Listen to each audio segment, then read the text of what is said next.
Papaya. Papaya, papaya, papaya, papaya. Papaya. This is ingrained into my head at this point.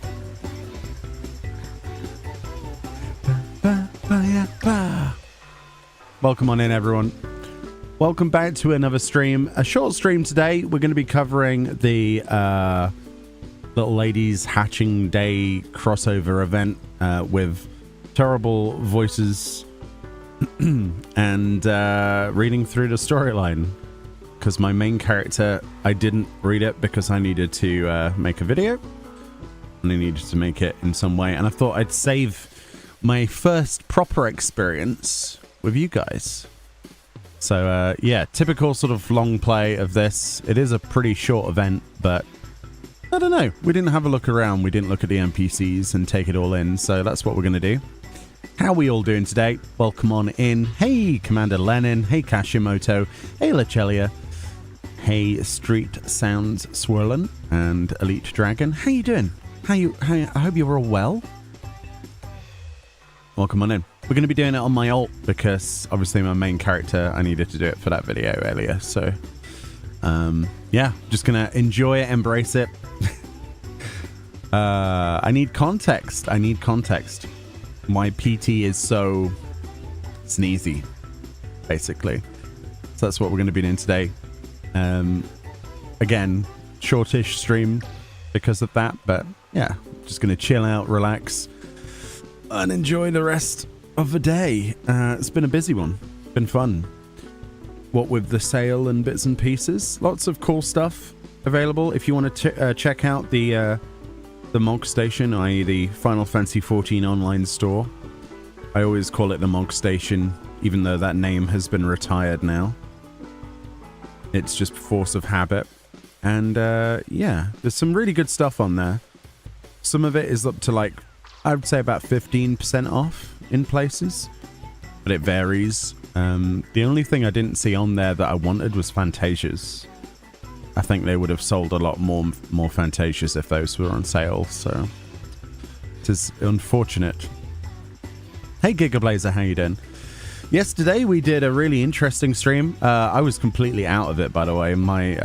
Somehow I did a stream once I had a pretty bad headache and I was on painkillers, and I watched back some bits of the stream and I'm just like, wow, I was just away with the fairies. So I apologize for that.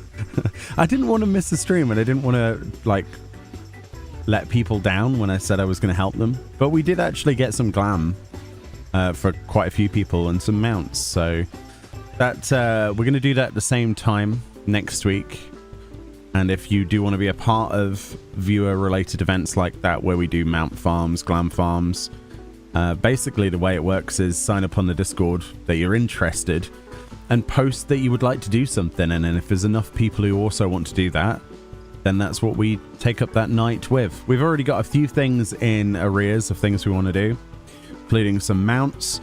I want to do some lynx farming at some point, even though that's like fairly new stuff. But dragon farms, that kind of thing. If people still need dogs, that sort of stuff. But that'll be next week at 6 PM on Wednesday. So if that's your cup of tea and you're on EU, let's do it together. Let's get you some stuff. No obligations. There's no stress. As most people will attest to, last night we forgot basically everything. And we cheesed most of the mechanics. If in doubt, cheese them. But anyway, today we're going to be doing some of this. And yeah, we're doing it on my very fashionable looking male alt, which I'm trying to level up, but I need the time to put into it. It's one of those things. It's like, do I need another level 90? I'm like, yeah, I do. So this would be, I think, my third or fourth level 90 character. Obviously, Meoni's got all of the classes and jobs at 90 that are available, max level, but I've never been a massive fan of alts, but the more we get through these expansions, the more I realize that having alts that have been leveled up helps massively for videos, like showing things off, having a male equivalent as well, because as you know, I usually play my female character. So it's kind of Yeah, at which point do we stage an intervention? When I've got to the point where I have like 10 alts that are all caught up and raiding. I was actually contemplating raiding on one of my alt characters at one point, even though my main progress was awful. It's that kind of addiction thing that I had in World of Warcraft, where I would have like one of every single class in the game. So I'd have a hunter. In fact, I ended up having 2 hunters, 2 warlocks, 2 paladins. Both of them were holy paladins. Specifically, I had I had mages. I had twink, so like lower level but level capped when that was a thing, of a warrior and a level. But yeah, just basically 14 is turning into what I did for WoW, but I never made the WoW videos. With Final Fantasy 14, I'm doing it and I'm making the videos at the same time. So it kind of helps a little bit with my mental state going, actually, there is a reason to do this. But for most people, alts are a little bit of a no-no, other than RP and things like that. But you just had my warlock and that was an ink. Yeah. I used to raid on the warlock, the holy paladin, and then I made the other warlock was on another server to raid with another group. Yeah. This was what I was like when I was a teenager, though. Things have changed now. I'm 35 years old and I don't feel it. The only thing that's changed is I'm actually doing things in a day other than retail work. So it's a lot more fun. Right, let's get straight into this. If you want to take part in the Little Ladies Day / Hatching Tide thing, you know where to go by now. There was a video earlier. Ooh, look at all those quests that this character's never done. Oof. But it's Miketo's Amphitheater. You need to be level 15 or above that.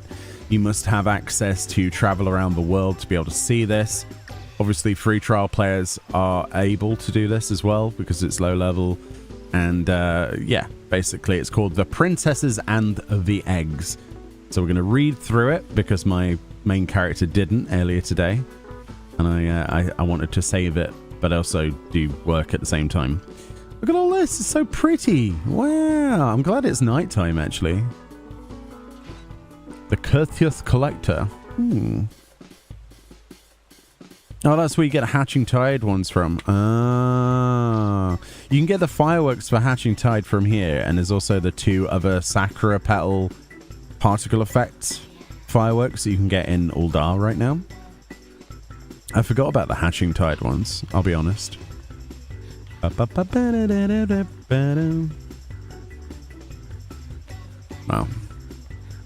Big write-up there. Is there any special visits from NPCs? Sometimes we get NPCs that appear, like Chloe Aliopo or something.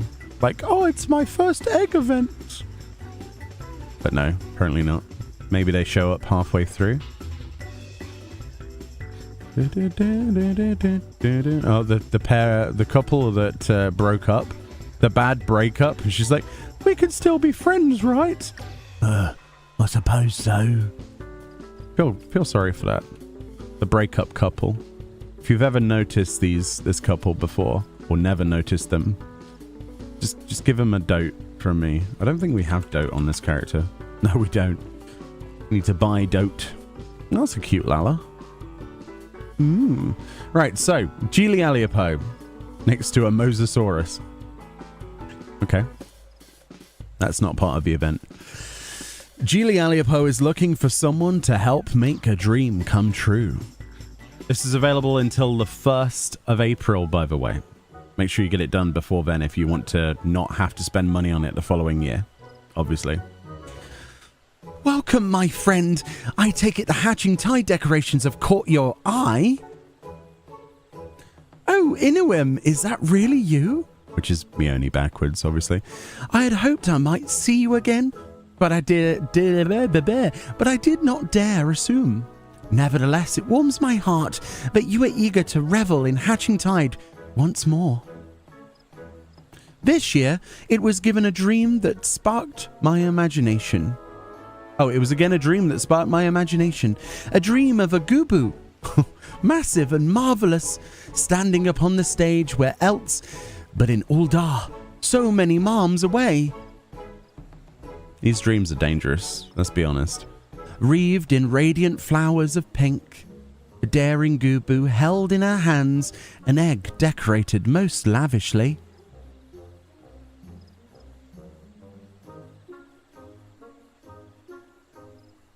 And there is but one time a year where the sandy brown of that city is accented by peach blossoms in full bloom.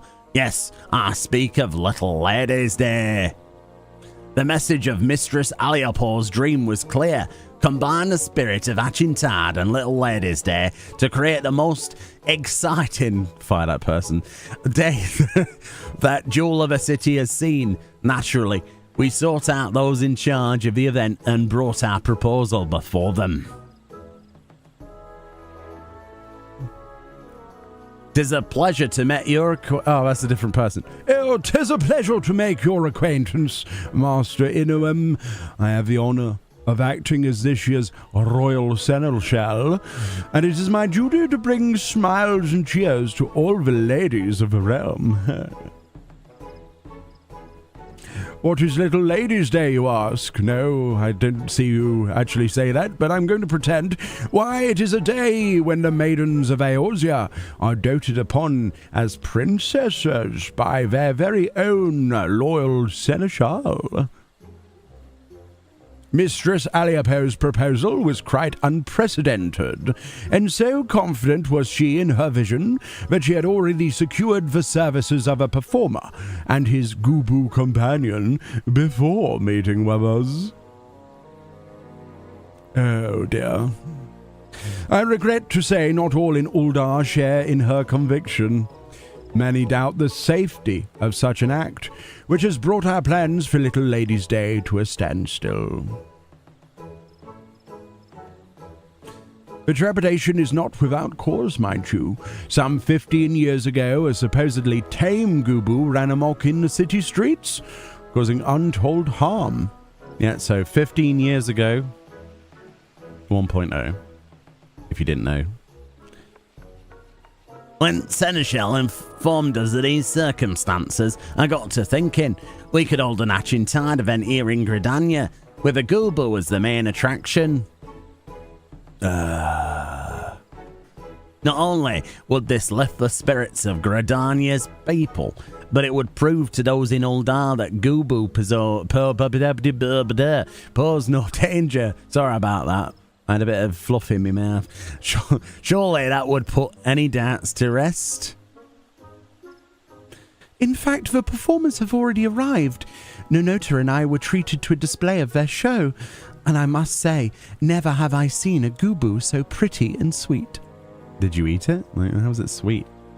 Sweet meats.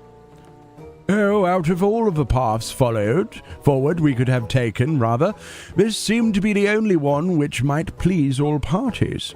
I came to Gridania at once so I could act as a witness for my peers in Uldar.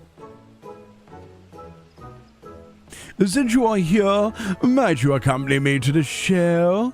I hope someone as well versed in this realm's beastkin as you may be singularly qualified to tell us just how docile this Gubu is.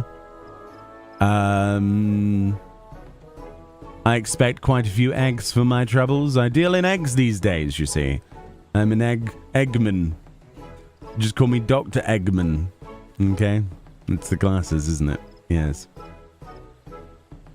Just, yeah. Give me eggs. Oh, a little ear wiggle. Ear wiggle. Hey, Ryan, how you doing? Just arriving and you don't know what to say. These voices are brilliant. Oh, it's just my worst attempt. Eggs? Oh, quite an unusual form of payment, but I'll believe Mistress Aliapor is plenty. Regardless, the look on your face says you agree to my proposal. Many thanks, and I look forward to what is sure to be a fascinating show. Well then, all is settled. The show of a lifetime awaits at Bent Branch,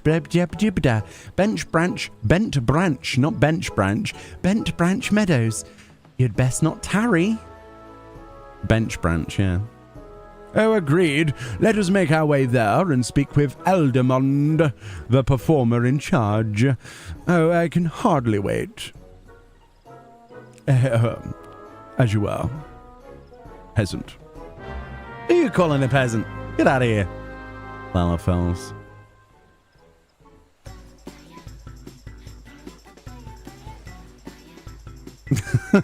With that voice, I didn't expect you to be a cat girl.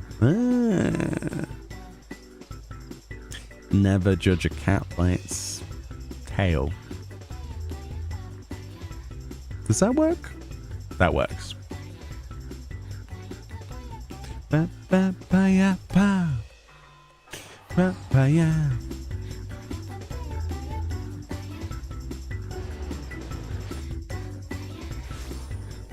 Yeah.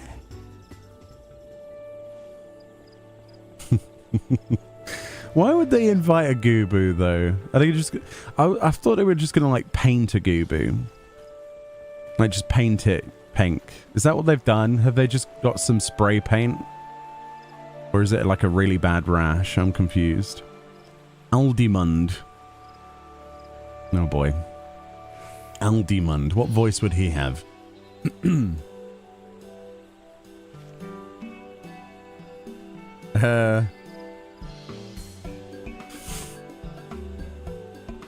What voice would he have? Didn't see you there. Can we help you? I'll do. Oh, greetings. I am the Royal Seneschal, in charge of making Little Ladies' Day most memorable for all ladies of the realm. Mistress Aliapo has informed us that you have quite the show prepared for us. Aye, we've been waiting for you.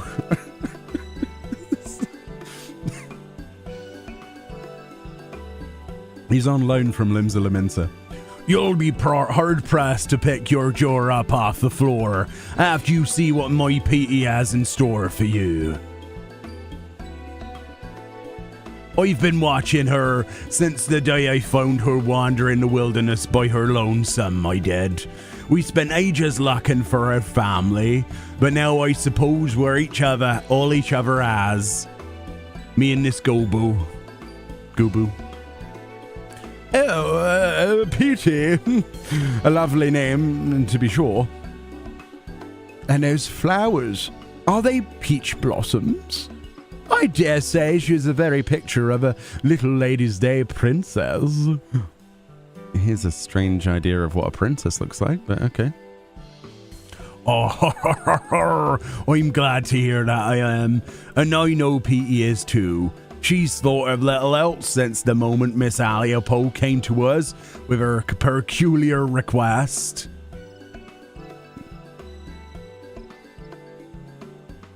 There's nothing in this world more, but we love more than hearing an audience cheer. And I think it's, this time we'll earn that and then some. We call this one Egg Surprise. Go on, Petey. Egg Surprise. Oh, God. What was that? That was astounding. Or impressive, ain't it?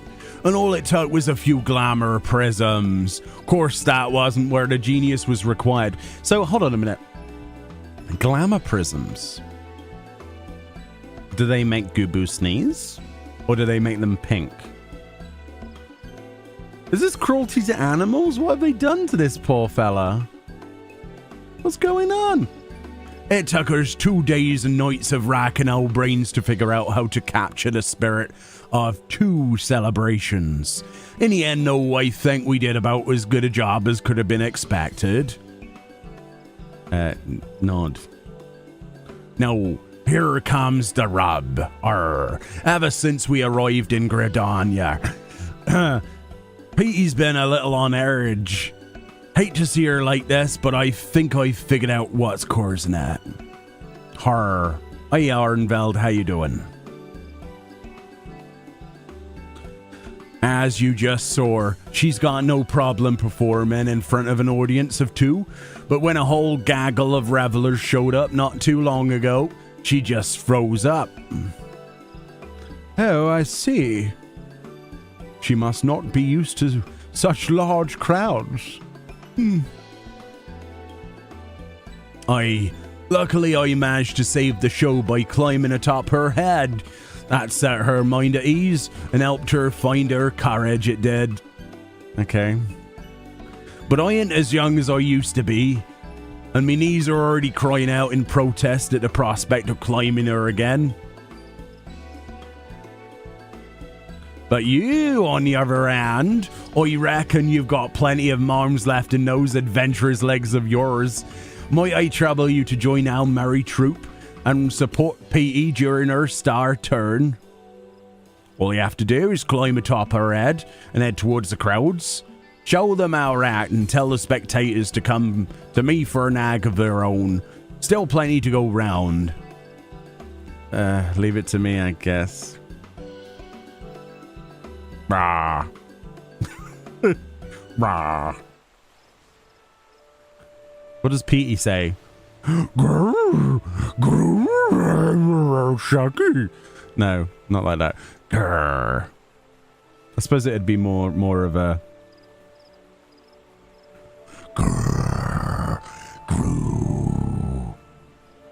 Something like that. Petey is eager to get her show on the road. Speak with Aldimund to ride her. Okay. Trust me, Petey'll love having you aboard. Now's your chance to get those eggs into the hands of the eager Gridanians. She's too timid to wander off on her own, so if something else demands your attention, she'll make her way back to me. Now, get out of there and give Gridania an egg surprise. Kubu was like, did I get a perfect 100 in my fashion report? Maybe. Maybe. I just hope it's not a rash. It looks really sore. An infused man. Oh,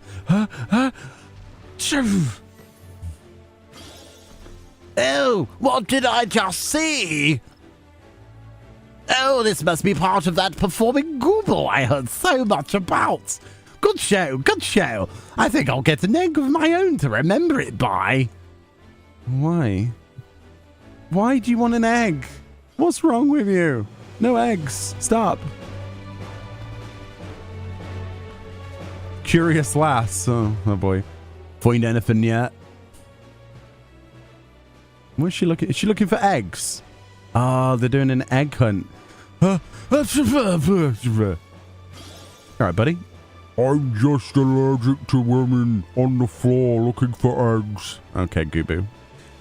Oh, that was amazing. The rabbits were so adorable. What? Oh, yeah, there's rabbits, isn't there? The rabbits were so adorable. Oh, and that crown of peach blossoms is so pretty. I wonder if they give them out with the eggs. Oh, let's go and find out. No, they're on the cash shop, dear. Go and buy them. £2.88, please. Thank you. I mean, it is a marketing thing. Oh, yeah, we can fly.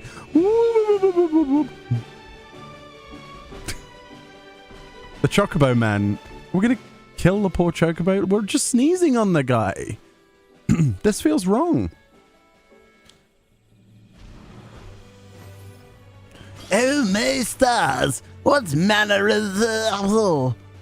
Oh, you're promoting Hatching Tides? Yes, I knew that, of course.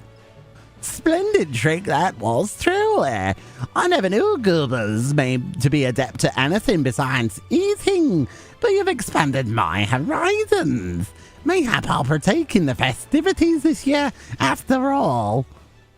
Oh, dear. No help for these Gridanians, is there? See, if this was in Thanalan, everybody'd just be Northern, and it'd be easy to do the voices. They're a bit weird in the forest. The spirit of Hatching Tide is alive in Gridania. Return to Aldimund and tell him of Petey's courageous performances. Not really that courageous. We just sort of sneezed on 3 people. Whoop, whoop, whoop, whoop, whoop. Gubu lays eggs by sneezing. Chickens in coops. I mean, we just need the. You can tell by the way I walk, I'm a woman's man. I'm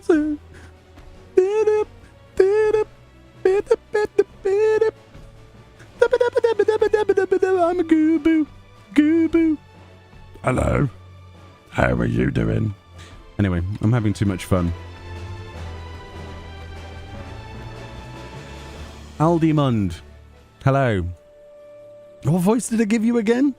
Oh, pirate. Pirate Western. Sort of Southwestern. Or good work, anyone. Same goes for you, Petey. I could hardly pass around the eggs fast enough to those 3 people. Roar. Oi, and it looks like Petey's managed to conquer her fears, she has. Let's hope these ovations are enough to conquer the seneschals. Okay.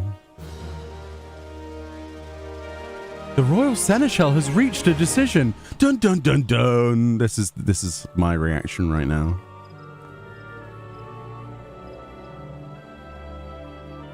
Hey, Kupo.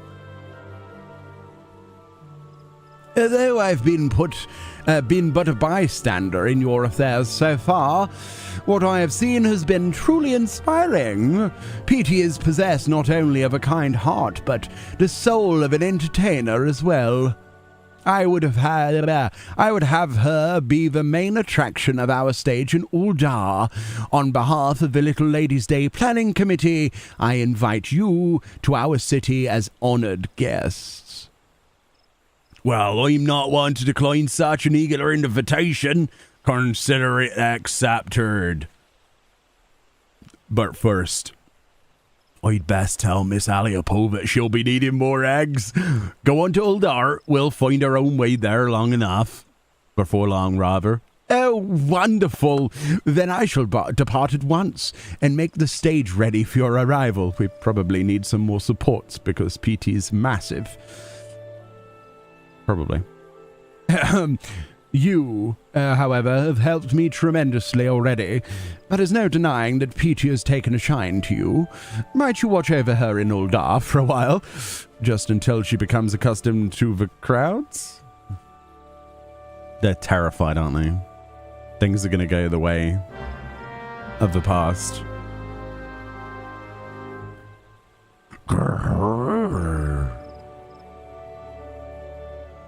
Peachy appears excited for her next adventure, bringing joy to the hearts of the realm's little ladies. Okay. Good for Peachy.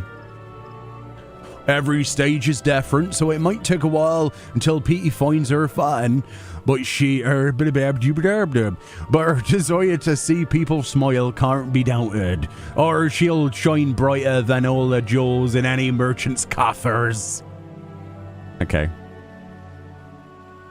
Let us go forth to Thanalan. May have just come and pet you. Thank you for the pets. Thank you for watching my videos. I appreciate it. We're just having a bit of fun. At the moment. But yeah, it's a great event. Just trying to highlight it and make sure that people get it done before the 1st of April when it gets removed. It's great timing as well with the Xbox version. Hopefully a lot of people can take the time to do that, because the official version of that launches soon, doesn't it? Oh yeah, the Little Ladies' Day music. Oh dude, I forgot about this. All these cool people dancing. Hey. Do I have cheer wave on this character? I do not. I spelt it wrong as well. Do I mean, I've got cheer. Yeah. Dancing. That's certainly an outfit. Holy moly. Royal Handmaiden. So that's where you can get your other fireworks as well, your peach and cherry confettis. Gonna buy one of those each. Why not? Why not? Ah, you have arrived. You'll be glad to know that I've managed to win over the planning committee with my story of Petey's show. Uldar's gates will be cast wide for her arrival. If she is amenable to the idea, I would have her be the star attraction on this year's stage. But the first order of the day is to spread the word. If we tell the citizens what we saw in Bent Branch Meadows, it is my hope that they will welcome Petey with open arms. And if her show is a success, then we will have managed a celebration which spans from Gradania to Uldar, painting smiles upon the faces of all of the realm's little ladies and egg fanatics alike. I shall stay here and drum up what interest I can, Inoem. Pray head to the steps of Fall and do the same. Meet me at the stage afterwards, and together we can shower Petey with applause. Okie dokie. I'm good at showering with applause. I can do that. Oh, I'm going to sneeze. Let me mute. I think. Yep.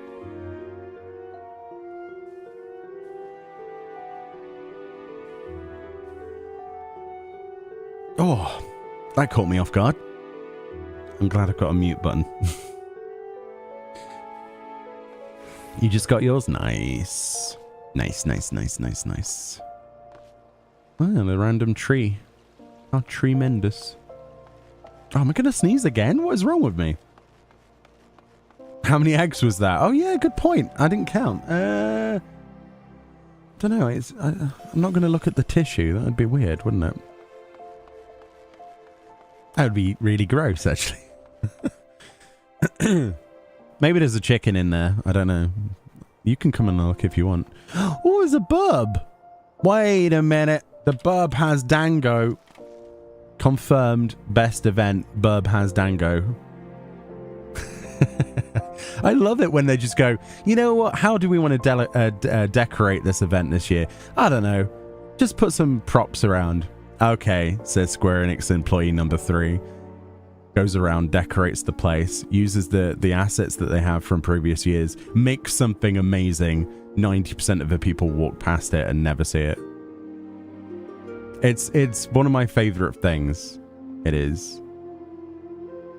Those are some blocky Dango. Listen, we had the grapes incident. I'd eat those Dango. Those Dango look great. I'd rather be this burb than these. These look slightly ill. Is this a pot of honey? What is this? I guess it'd be some kind of syrupy stuff, right? What else have I missed? I want to be eager-eyed now. A big sack. Very nice. Sometimes... they're having fun with the burbs this year. There's some burbs on some wood. Alright, okay. Any more Easter eggs? Easter eggs. Another burb. Oh, dude, that guy looks like he's in the Tunnel Snakes or something. All he's needing is the leather jacket, and he'd fit in perfectly. Yeah, Tunnel Snakes rule. Maybe. This bird's... Oh, I thought there was a bottle of beer then. I was like, this bird has discovered gin or something, but apparently not. That be tea. Oh, tea. Mischief, how you doing? Oh, come on in. The music just went really loud because it's daytime now. Daylight is broken. Quick, bring out the trumpets. Hello.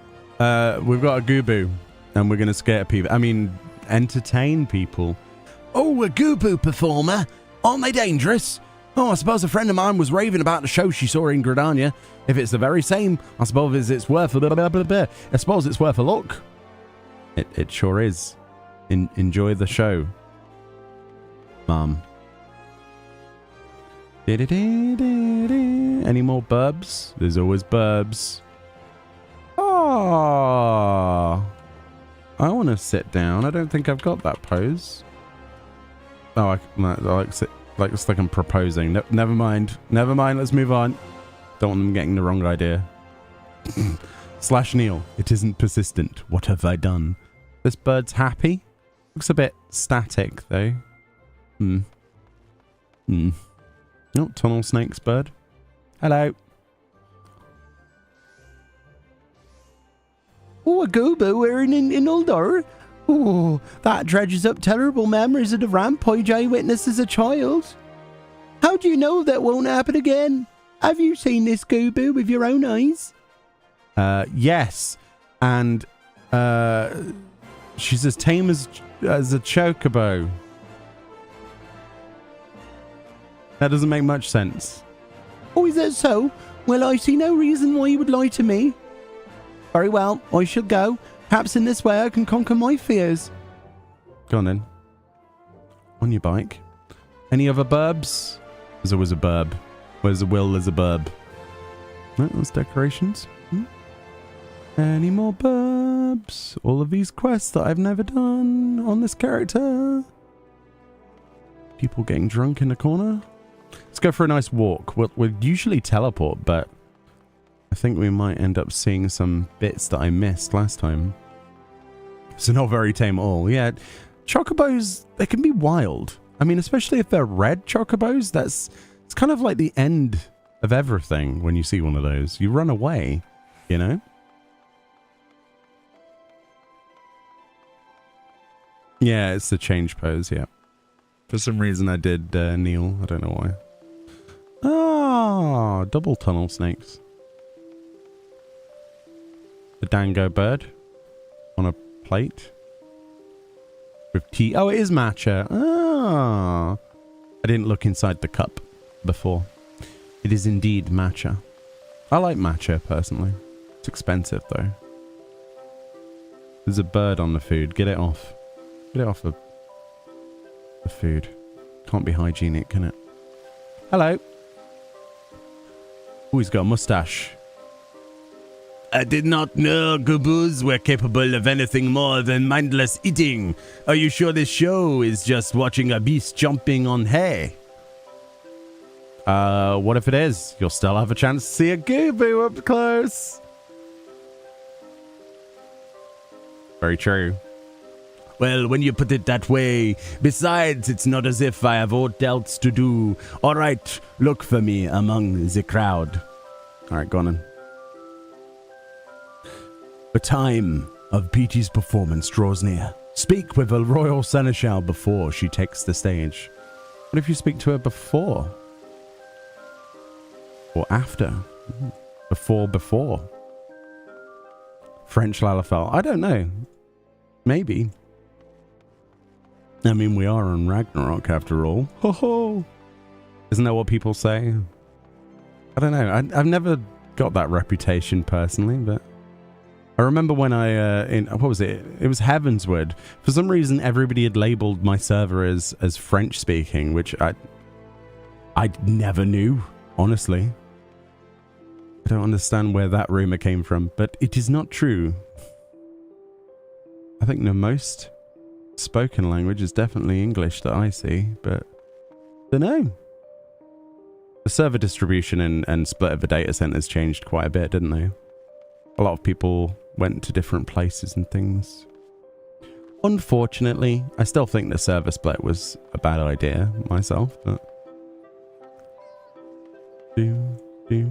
yay, the actual songbirds. Woo! Yeah! Woo!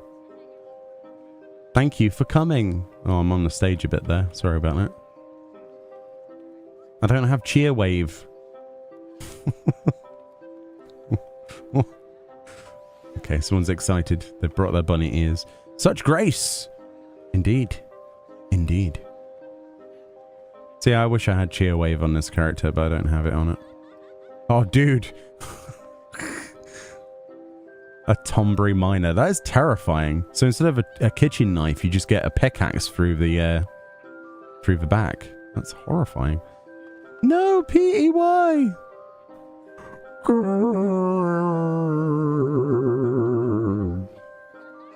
Don't worry, P.E. We've got you. Or the crowd's got even my knees shaking. I can't imagine what P.E. must be feeling. I don't know. The last time there was a Gubu in here, yeah, it kind of had to die a bit. So. Oh, my thanks, Idowam. It seems word has spread even further than I had hoped. And while this is cause for celebration, Petey appears to be intimidated by their expectant gazes.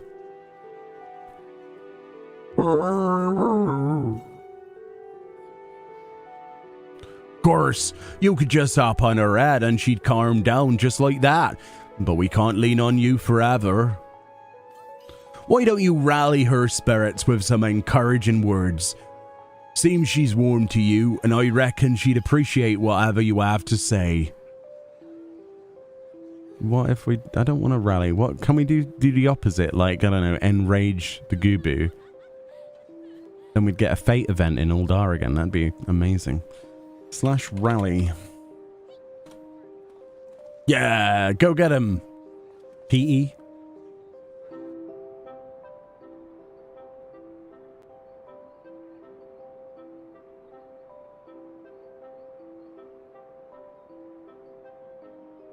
Truth be told, this is her first time performing alone in front of so many people. I can see where her legs won't listen to her art.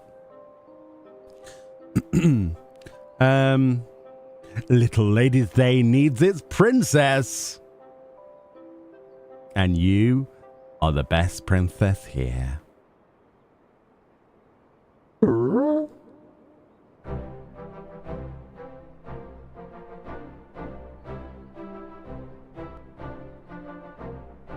Well, that did the trick. You've really got a talent for lifting the spirits of the downtrodden. We are in your debt, truly. It's almost time. Lady Aliapose should have arrived by now. Pray join the bystanders and give Peter your heartiest cheer. Okay. Woo, let's go. Let's go. What does the seneschal have to say? The show shall start anon. Go on, join the crowd and lend your voice to the cheers. Are your words were like a drop of water on a hot day. I reckon Petey might even like you more than me. But I don't know about that, actually. I don't know. Me and Petey, goes way back, we do.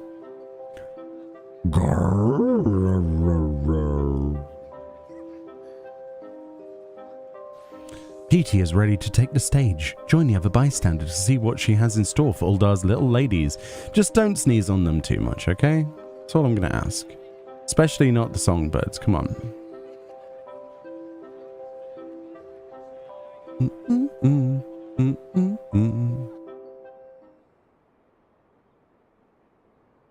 Do you think more items will be added to the event vendors later? No, I do not. The Royal Seneschal says, oh, and now for our final act. Bedecked in blooming flowers, this Gubu princess has prepared something unforgettable for all the little ladies out there. Okay. Oh god, that's terrifying. Has rabbits and eggs. No, don't cheer. Stop cheering. We need answers. How is this possible? Oh, this is just how I envisioned it in my dream. Lady, your dreams are weird. And to think I ever believed Gobos were naught but wild beasts. I simply adore her. Oh, if Hatching Tide is half as thrilling as this show, I'd best catch the next airship to Gridania. Or, all's well that ends well. The little ladies get a great show, and Argentide gets more egg seekers. Their smiles are like so many flowers in full bloom. Petey will be the talk of Uldar for moons to come. Yay. That she will. I have to thank you, Miss Aliapo, for giving us both the chance to bring a little brightness to so many lives. Nod. Yay! Pink Gubu. Woo!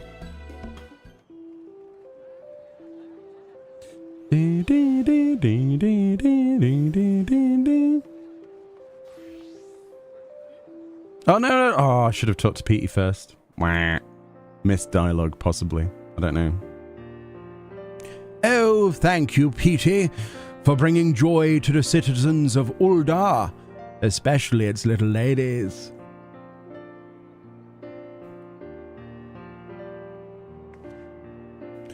Well, Well, that was better than I could have ever imagined. Hatching Tide and Little Ladies' Day both will be remembered as the highlights of the year. I don't know about that, Geely Eliopo. It depends if there's a mount reward in the summer, you know? Because, you know... I don't know about this. Or I couldn't have done it without your help, you know. We'll both be looking back on this experience with fondness for the rest of our lives. Speaking of which, I've got to think, and maybe it's time I leave this performance business behind me and let Petey spread her wings. I think she'd be more of an happy by your side if you'll have her. But, well, as for me, I have it in mind to find a place to settle down and rest these old bones. You'll find me in Dawntrail being a fisherman, I can imagine. That'd be an amazing comeback for me, wouldn't it? I'd hate to tie Petey down just when she's found her passion. If you bring her along on your adventures, she'll be able to deliver smiles to corners of the globe I'd only heard tales of.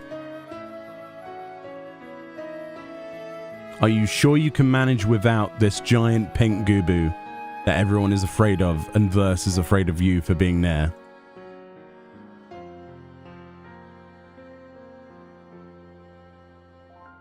Can't deny, I already feel the tendrils of loneliness tugging at my heart.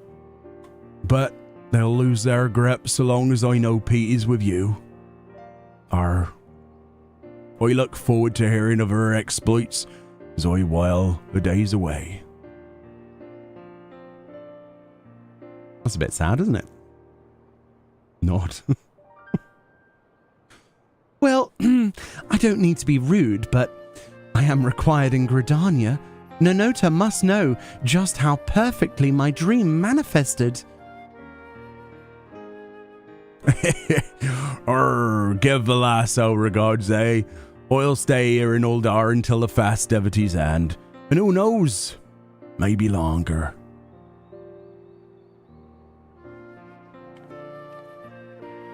Oh, and with that, allow me to thank you personally, Inuem. No princess in all the realm could have asked for a more devoted seneschal. And that includes Petey. Seeing you dote upon her so dutifully reminded me why I volunteered for this position in the first place. Although Petey's show is concluded, Little Ladies' Day has not. Pray enjoy all that we have prepared. And don't be a stranger in Gridania either. Bye-bye. I must go deal with rich people. Bye.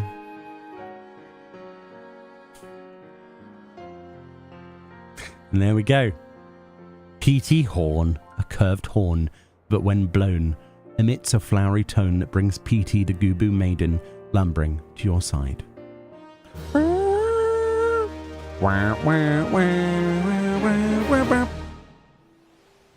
She's Gooboo and she's Grace. What do they say? Oh, Petey's inside my inventory. I can't talk to her. Missed opportunity for the final bit of dialogue. You know what the dialogue we missed is? I can tell you what it is. Thank you. I'm a Gooboo. Probably that. That's probably the dialogue we missed.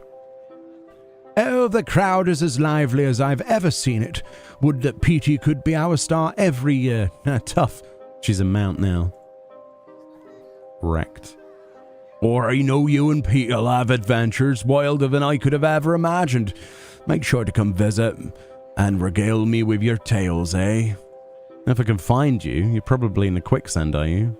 I don't know. Sort of person that might hang out in the bar. Look at them go. Yeah, songbirds.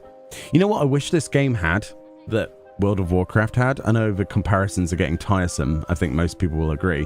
However, there is one thing that happened in World of Warcraft that they did for seasonal events.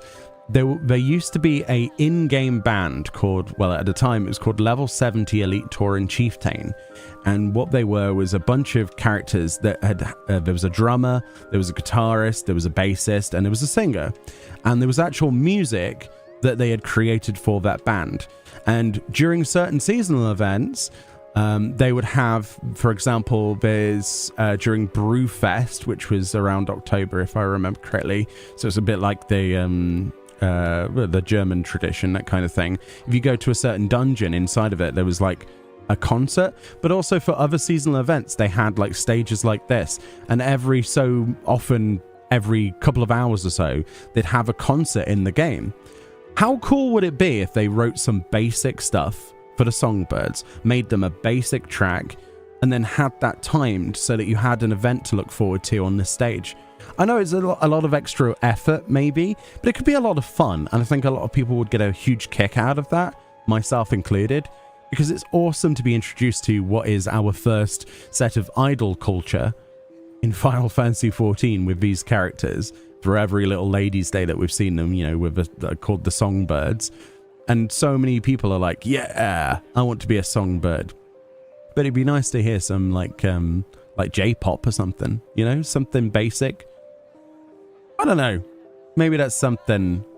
To be honest, to be fair, we just need the primals in game. That's actually a solid idea. That is a really good idea.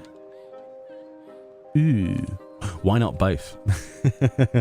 I would love for Masayoshi Soken and, you know, everybody to have their like a character created in their likeness in the game, and then do some primals music. It'd be a way of like selling their music as well. They could like promote it in the game, and no one would really care because it's such good music, you know. It's just a missed opportunity that a game like this unfortunately doesn't have, that could have, and it would put it on that extra level. See, it's one of the only things I miss from WoW are some of the events and how they tailored the whole world to that event, and there was stuff layered over time, whereas we have NPCs, we have dialogue, but it could be pushed a little bit further. I know I'm probably asking too much for seasonal events, quite honestly. It is nice to get a mount, but, you know, not everybody is going to be pleased with the mount, especially with the combination of the two events together. That's going to be the biggest criticism, I think, that they'll face from this. I've seen people, for some reason, blame the development of other games on the reason that this is two events in one, which I don't understand that logic. I really don't. Like, I get that people are upset or whatever, but it just, to me, it just seems like a bit of a strange opinion to have, founded on nothing, in my opinion. Like, where have they got this fact finding from, you know? It feels weird to me, but people be people. I'm just reflecting on the fact that I feel very alone with my belief that events like this are great, you know? They didn't have to put one into the game at all. They could have just done a cash shop update and put PT on it. I would much rather there be some semblance of a quest line and give us the mount. But that's my opinion. I don't know. All I'm saying is it could be a lot worse. Definitely it could be improved on, but I don't think it's necessarily a reflection, in my opinion, of any different development procedures they normally do. But each to their own. You might disagree completely, but I personally think this is absolutely fine. And it's nice to have an event, you know, having any event is better than none. I am a little bit confused why they combine the two rather than giving us two. But if they didn't have the stuff made for one of the events, then it makes sense to do something like this rather than just rush something half-hearted out, in my opinion. So I think this added a lot more depth, bit of story. It was funny. And it's quite easily obtainable for all of your characters. There's plenty of new players in the game that are going to have a great interaction with this. Think of the perspective from a new player. You've got recently we had the Final Fantasy XV event that's since ended. There's been the Echoes of Vana'diel event, so we had the quest line. We've had we've currently got the Garrow event still live. We had Valentiones, right? And then we've also had this now. It's been a lot. If you're a new player and you've started playing recently, it's been a lot to take in. You probably think, what are people complaining about? We've just had like 6 events in a row. Exaggeration, but it's a very overwhelming experience for a new player, I think. Especially when you've got plus quests everywhere and quests everywhere. But, you know, for people like you and me who have played this, I can see how over time you probably have higher expectations. And there's no problem with having higher expectations for things. It's just we've got to be a little bit grounded, you know, with those. I think what I've done is perfectly fine, but there we go. Yeah. I am interested to see what extra dialogue the Grodanians have, though, and then I'll probably hop on a couple of other characters, because if anything like me, you'll be wanting to get this mount on all of your characters, and I have an alt problem at the moment. Yeah, what did people think in chat? Do you think that event was worth your time? Are you sad about it? I'm interested. There is no wrong answers. No one's going to berate you for your opinion. Are you satisfied? Are you unhappy? You're just starting the event now? Okay.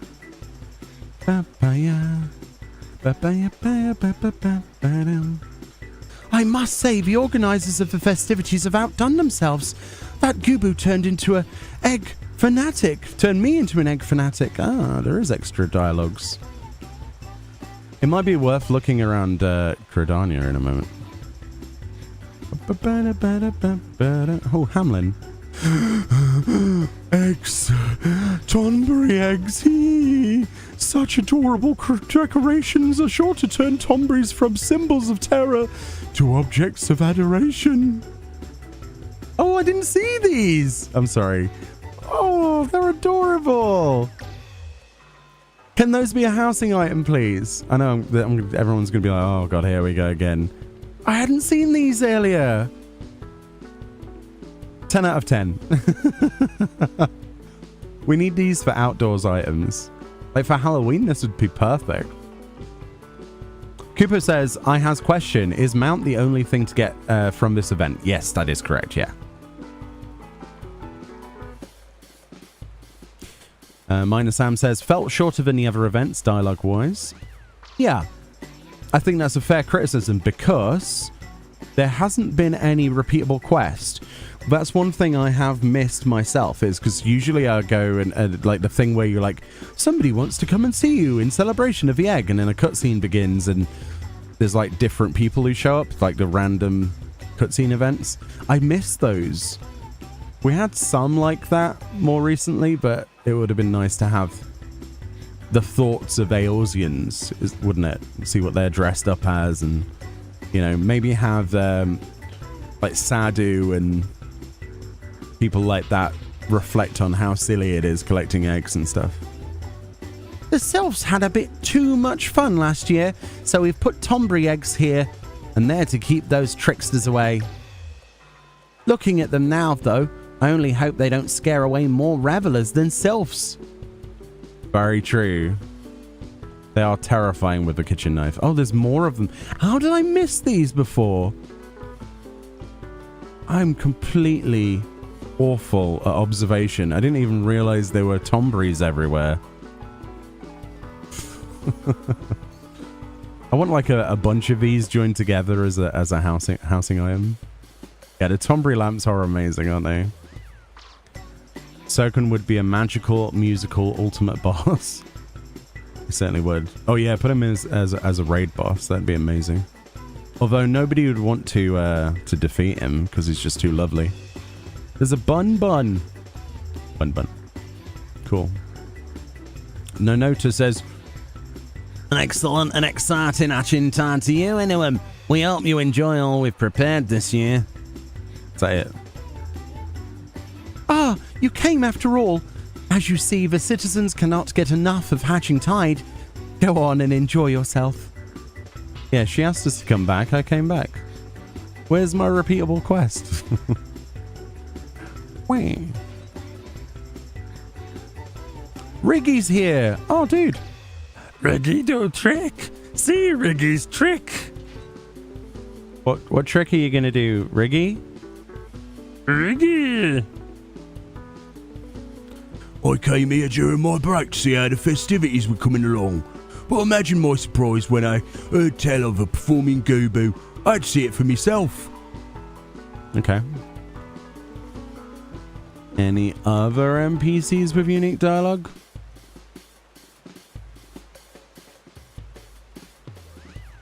Papaya. Papaya, papaya, papaya, papaya. We're looking for Easter eggs at this point. Literal and figurative. Seeing if there's anything special hidden anywhere. I know sneaky Square Enix. They love to use their props and make silly faces and things. Perfectly ordinary. Perfectly ordinary. Let's check the growery. You love the papaya song? Papaya. Papaya, papaya, papaya, papaya. Oh, bum, bum, ba-da-dum, ba-da-dum. Boss battle doesn't need to be about fighting a boss. Oh, dude, imagine if it was just a rhythm action game. Like, the game just turned into theater rhythm. Like they do with the choir events. And it's like increases in difficulty. And Soken just goes through his like repertoire of some of his favorite songs. That would be an amazing boss battle. And then have different difficulty modes. That would be the best way to represent that man, I think. That'd be so cool. I really missed the choir event. It was so simple, but it was so much fun. But then I like rhythm action games, so... Glowing eggs? Not seeing any special placement of eggs. Sometimes they like to have a bit of fun. No? Okay. See, it's the one day that I don't look on an event day is where there's suddenly something hilarious. You know what I mean? It's when you don't look that they actually do something. Eggies? Normal eggies? Very... Oh, that one's hatched. Okay. What hatched out of the egg? That is the question. A bunny rabbit? That's how bunnies work in this game, isn't it? They hatch out of eggs. According to PT, that's how they work. Oh dear.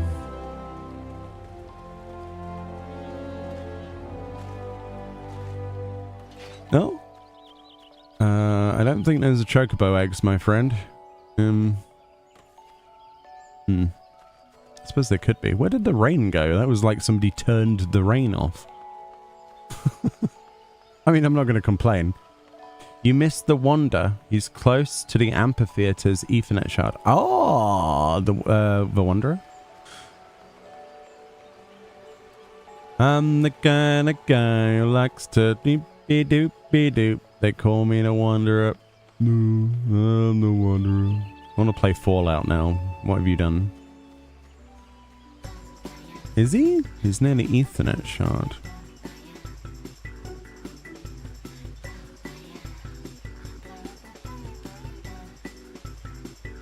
Where?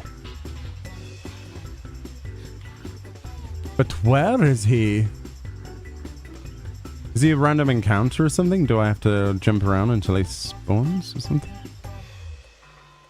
He's close to the amphitheater's Ethernet shard. This is the amphitheater's Ethernet, isn't it?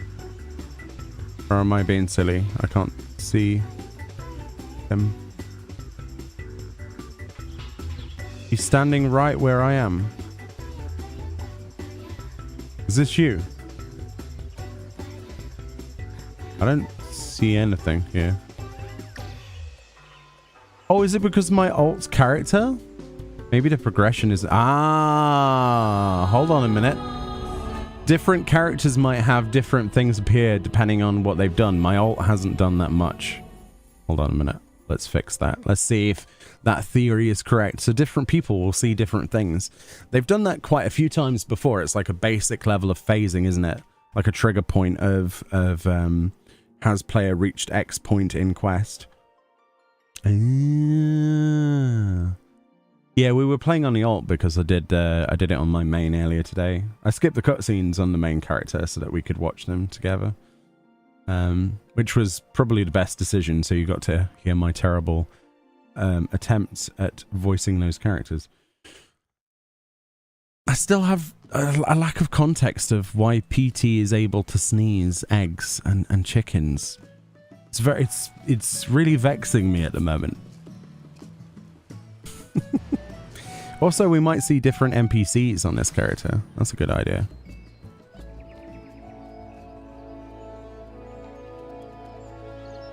Do do do do do. Can explain Planny X. Eh? Oh yeah. Oh. Ah, of course. It seems the celebrations are underway. That's so cool. I love it when games do this, actually. Yay! Amazing. I did love that storyline, by the way. I thought it was fantastic. Goobus, they sneeze, yeah? Yep, they sneeze.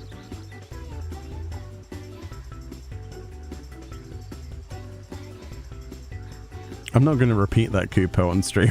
Oh my god. Okay. Pink one pulls a magic trick. It's, yeah, glamour prisms, I guess? I don't know. Any other NPCs that are I mean, Riggy was here a second ago. Duemescent. He's always here, isn't he? Ah. Anybody different in here? No, Hamlin's there. I wonder if Hamlin's there on a character that's new. That's interesting. I've got to try that now. Because I'm not sure I did it on my Lalafell. Huh. Papaya, papaya, papaya, papaya. Papaya. Sometimes there's hidden characters down here. They like to put them in this water area. No? Okay.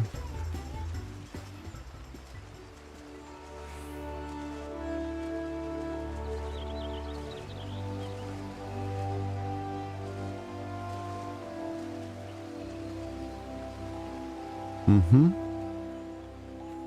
It's worth a look. It's worth a look.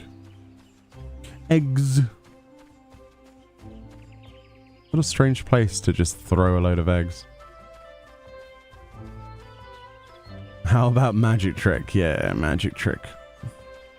It does look like the Goobu has a slight rash though, which is a bit unfortunate. And I don't know how glamour prisms have created what they have. It's a bit strange, really. Why is it pink? How did it become pink? Did he try dyeing the Goobu? If so, that's probably animal cruelty. The guy talks about my legs. Which guy? Oh, right, because he's like, oh, but you look like you've got plenty of time left in you with your legs. Yeah, that one. And you're wearing fishnets. Amazing. I mean, is he wrong, though? Let's be honest.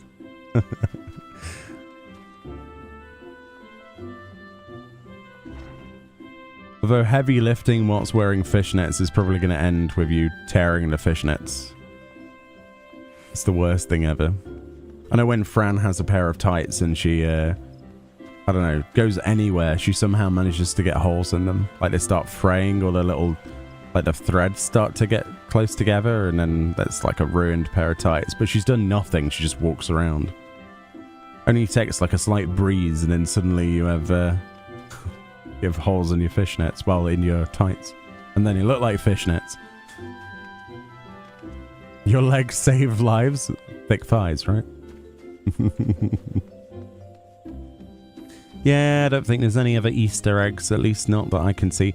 I am curious if Uldar has different stuff now, because I didn't look with this character. Let's have a quick look. Let's have a quick look. And then we'll probably do it a couple of times on alts. Just to make sure. Butterfly effect, eh? Yes. It's always raining.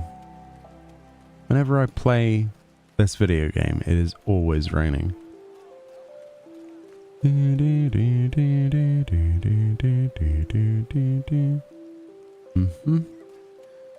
Such grace. We saw that dialogue. Usually if there's like an extra NPC, they'll be either up here or down on the... like towards Sapphire Avenue.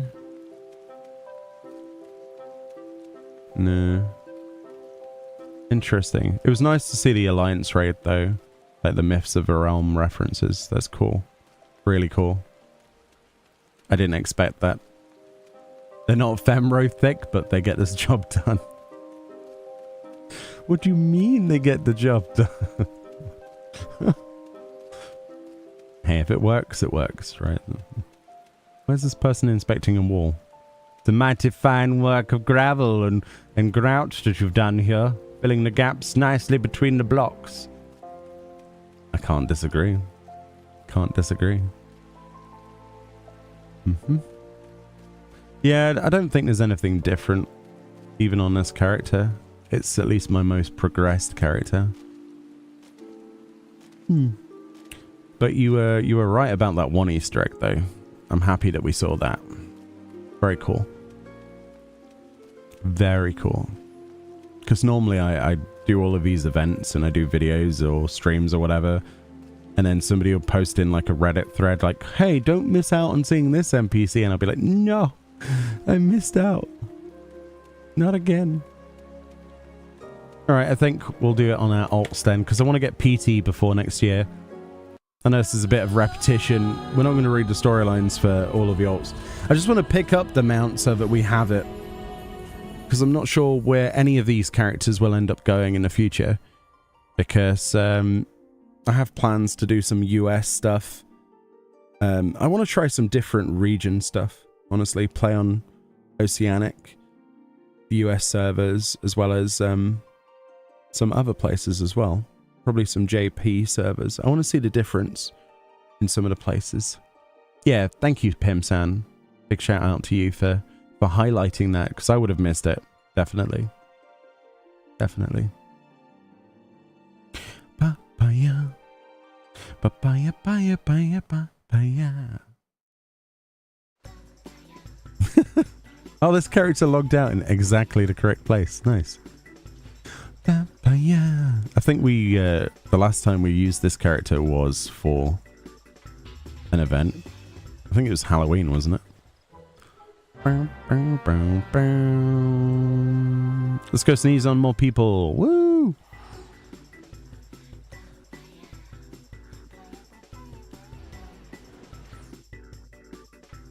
Papaya.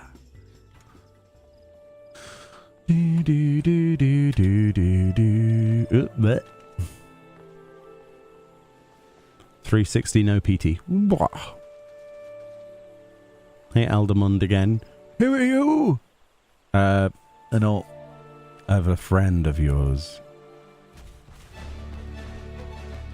Sneezy sneezy. Achoo! You saw nothing, old man. You saw nothing. Do do do do do do do do do. Doesn't seem to scale with the size of your character either, which is interesting. I wasn't sure if it would. I mean, the other Goobus don't, so that's something I didn't test earlier. Rain in Uldar, what is this sorcery? I know, every time I play this game, doesn't matter where I go, when I try to film something or record something, you can guarantee that it'll be nighttime or raining or both. Or on the rare occasion that I go to film in Kurthus, it'll be blizzards. Nearly every time it's blizzards in Kerfur's Western Highlands. Every time.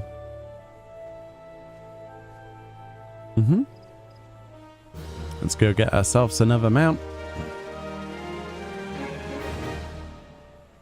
Do do do do do do do do do do do. Oh, what is wrong with this UI? I suppose we don't play the alts all the time, but that's really annoying me. Let's just hide that.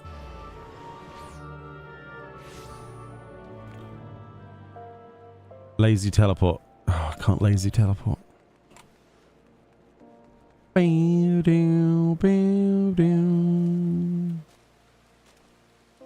still need to get the Kotobal puts horns for this character.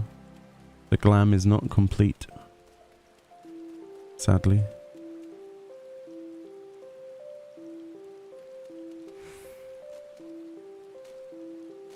It's nice to see people doing stuff in a game again. It really is. There's been a lot more players recently, and it's been nice to hang out with people. We met quite a few people that are on the free trial account as well. Really cool.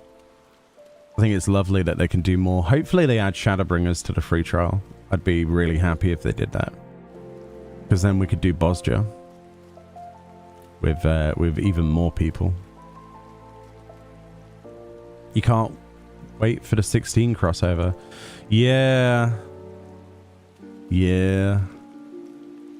We should get some pages with information on them soon.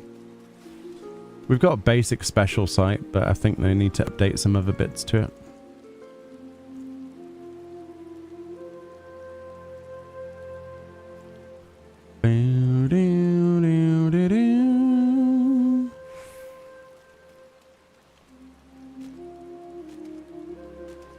Honestly, though, I think it's really cool that they that you can play female Hrothgar without owning Endwalker or Dawntrail. I think that's really nice. So you only need Shadowbringers to be able to access female Hrothgar and, well, the graphical update and a few other bits, which is nice. They did the same for Viera, which is good, but I wasn't sure if they were going to require you to have Endwalker, but apparently not, which is a really big surprise, a good surprise. It was kind of a given, but they never confirmed it, which is why I was happy when they confirmed it on that special site. I was like, oh, cool. It's one thing hearing rumors of things and expectations, and then another. Did you see the reference today? I can't remember which interview it was. I need to give it a proper read. Citation needed. But supposedly, Dawntrail might not have story skips for Endwalker. I think that's what I was reading, if I read it correctly anyway. Which is really weird to me, because the reason I think that was given was that they don't want to allow people to so easily skip 10 years of gameplay. But if they had that thought process, wouldn't that have been a good idea to not do for Shadowbringers? I don't know. Me personally, I think that damage, if they want to call it that, has already kind of been done. But I don't know. Because if you use the level a story skip today to like the level 80 stuff, I mean, you've got the patch content, I guess, but the whole lead up is enormous, absolutely enormous. Like, you skip so much. You literally skip like 9 years of game.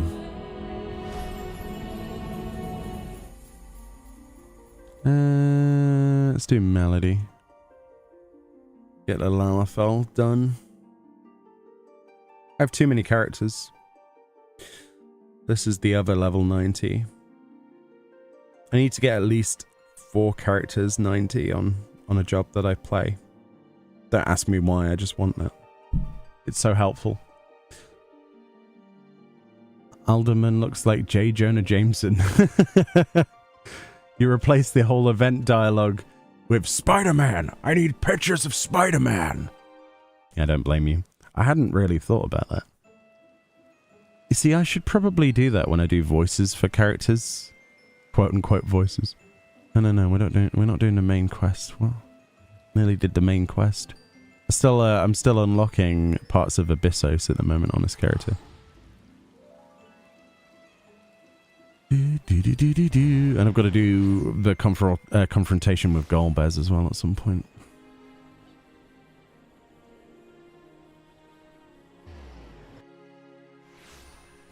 I need pictures of Spider-Man. Spider-Man. All of the pictures of Spider-Man.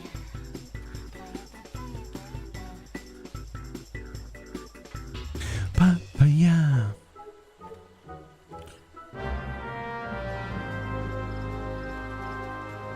I'll probably get a mount on a couple of characters and then we'll stop doing this for a while. Because I know it's quite boring to watch me just skip cutscenes and stuff. But yeah. I just want to make sure at least that I've done it on a couple of the characters. So that I have opportunities to not worry for next year. Whilst they're free, you know what I mean? Make the most of it. But whee!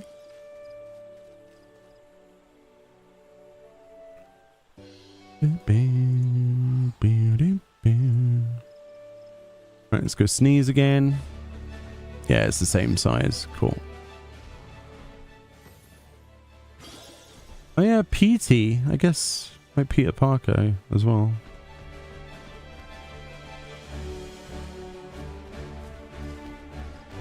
PD is amazing. Best Gubu, obviously. I wish I had the 1.0 Gubu mount, but I don't. I do not have that, sadly.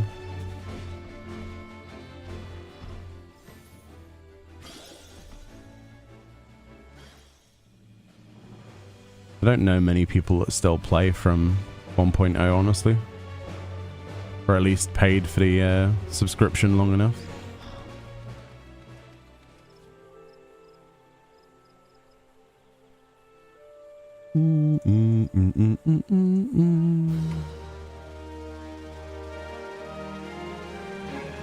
It is a small regret of mine. If I could go back in time, I would pay for the sub and level my character up further than I did so I could get the legacy tattoo, because I don't have that, but oh well.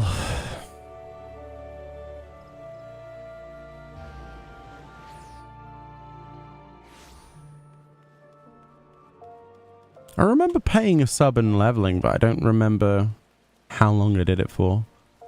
And that wasn't my original account. This isn't the same account. I lost access to that account.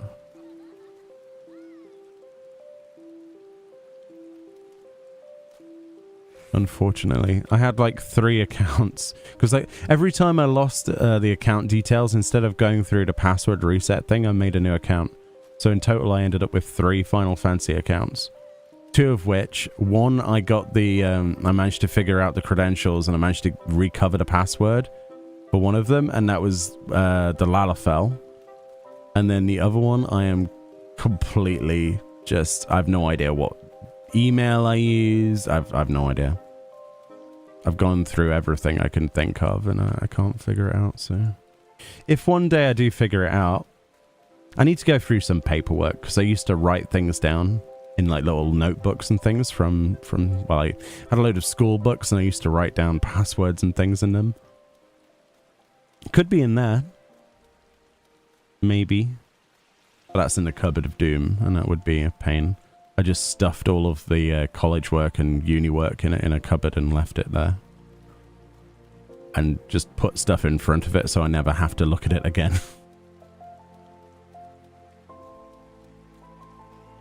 10 years of higher education will do that to you.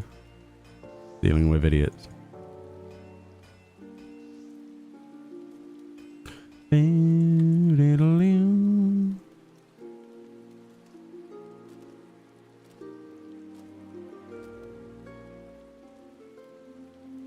It's still kicking my kicking my ass though. Because I wasn't sure what level the other character got to in the first place. I don't remember. I know I was paying for a sub. But I don't know. I don't know if it's eligible. I know my Lalafell isn't. Sadly. My Fisher. That's all it has is Fisher. Apart from when I recovered it, I had to create a job for it. So it had Fisher unlocked, and then I had to choose like Conjurer. So no legacy intro either, sadly.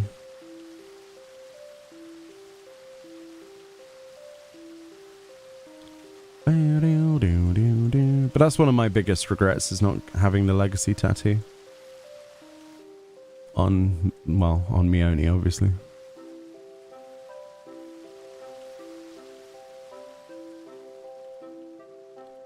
It's the coolest thing ever. And I hope they never add it to a store or anything like that, because it would be... It is a prestige thing. It is. It's the sort of thing you don't want to ever be taken from you, you know? I'm still quite jealous that I don't have it, though.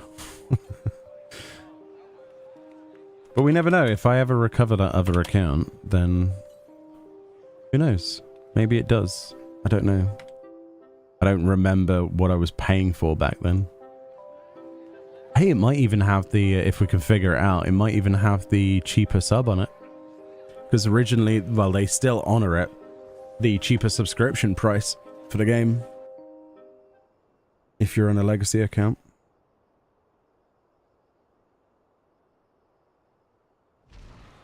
That would be nice.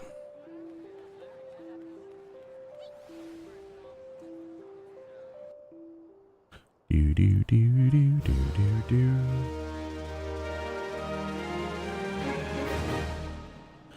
Right, so that's the Goober on that character. Lovely jubbly. Awesome. So that's our main EU characters, apart from a couple of alts that I wanted to make sure at least I remember to do the mounts on. I've got a few other characters that I'd like to do it on, but I'll do those off stream, like my recreation characters. I just Fantasia those into different characters every time. But those are the main ones. I don't think I've got anything on... Oh yeah, I had a Lalafell on there. I don't care about that. It's level 1. What about my US character? I think it's on Crystal. I think? Or is it on Ether? Hey Darcy, how you doing? Alas, I caught you online. Yes. Welcome on in. Oh yeah, this was our hardcore character. Well, it'd be wrong not to get it on the hardcore character, wouldn't it? This is the character we made on Marlborough. Technically, we failed the hardcore challenge though, because I'd logged out for so long. I've probably got so much rested XP that it's not... I don't know. Plus, we didn't stream it on YouTube at the time, so this is a fail. I'm going to class this as a fail character. But we'll keep it, because it didn't fail in the conventional way. There you go, sneaky sneaks.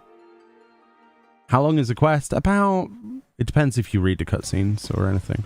About 5-10 minutes of your time. Something like that. Papaya.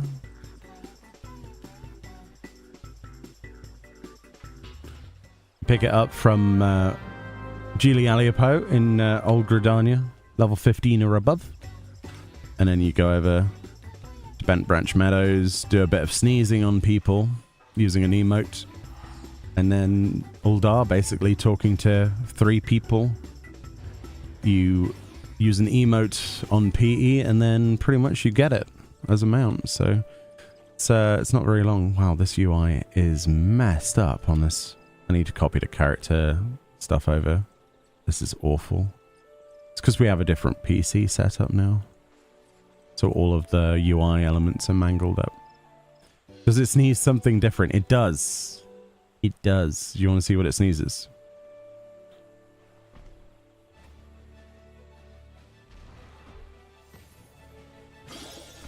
It sneezes bunny rabbits in eggs.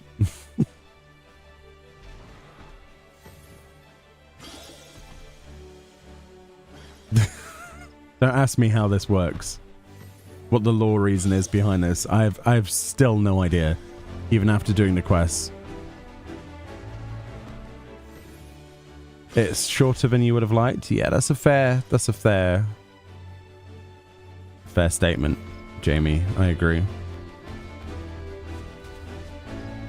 It's a brilliant mount though, but don't understand. Don't understand. I need more context. I need a short story about the pink Gubu.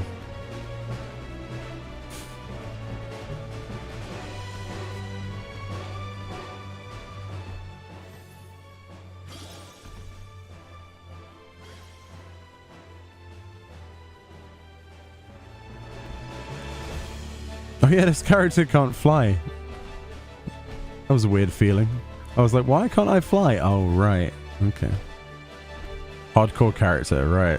We never did the end of A Realm Reborn.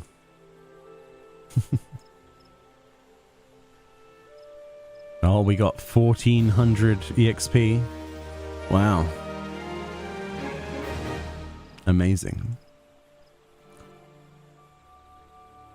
You would have rather had an armor or a minion. Well, that's the best thing about events is that they rotate the rewards through the entire year. So it'll probably be a minion next time or a glamour piece. For sure. It's always nice if we somehow get both. It's pretty rare though. But yeah. Just gives you a nice reason to look forward to the next event and the one afterwards. It's that way they can ensure that it scratches the back of anybody, you know, scratches the itch of anybody's interests, rather than just people who are mount collectors or just people who are glam collectors. Something for everyone, I think. Yeah, this is our first Rogadin character that we've ever played, by the way. It wasn't too bad. I got quite attached to this character. But sadly, we failed the challenge, but we didn't die, so it gets to exist. But the challenge is over for this character. Completely over. Sadly. I want to do another hardcore character, though. And do it properly. But not anytime soon. We have too many things happening. Your Lala will look cute on that mount. They do. They do look awesome. And it doesn't scale with your size either, so it means you can still have a really big, hefty boy while sitting on its head as a tiny character. PT fell into a cauldron with magic potion when she was small. Thus, she became pink and can summon eggs with bunnies in them. I like that. Loud Mushroom.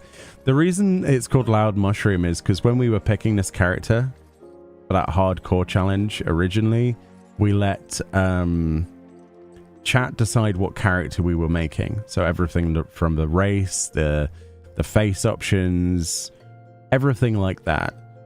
And then the name, we had to do something lore appropriate. So we used a Rogadin name generator we found on the internet to create a name that would be lore appropriate to this character, and apparently that's lore appropriate. And it was hilarious, so we kept it. Hey Donya, how you doing? We're just doing a quite short stream today. We did the event with full terrible voice acting earlier at the start of the stream, and now we're picking it up on a couple of alts. This is one of my US alts actually. Oh hey. Hey.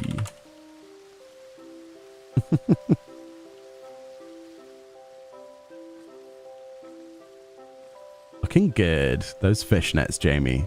Looking good. I like it. I can definitely agree with what you were saying. Oh, the magic trick. Hey. I don't have any magic trick emotes. I'll just bow. My character is very big. It's death by snoo snoo, very literally.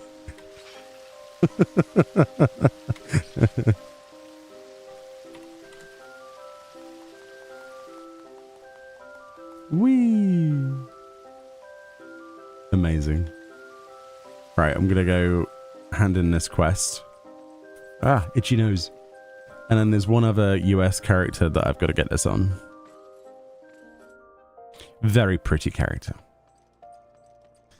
You gotta jump in and pick up yours later. Yeah. I'm just trying to do it on as many characters as I can think of that I care about at the moment so that I don't kick myself when the event ends on the 1st of April. Because I'll be like, no, and then I'll end up having to spend money on it next year, and I don't want to do that. Once it's free.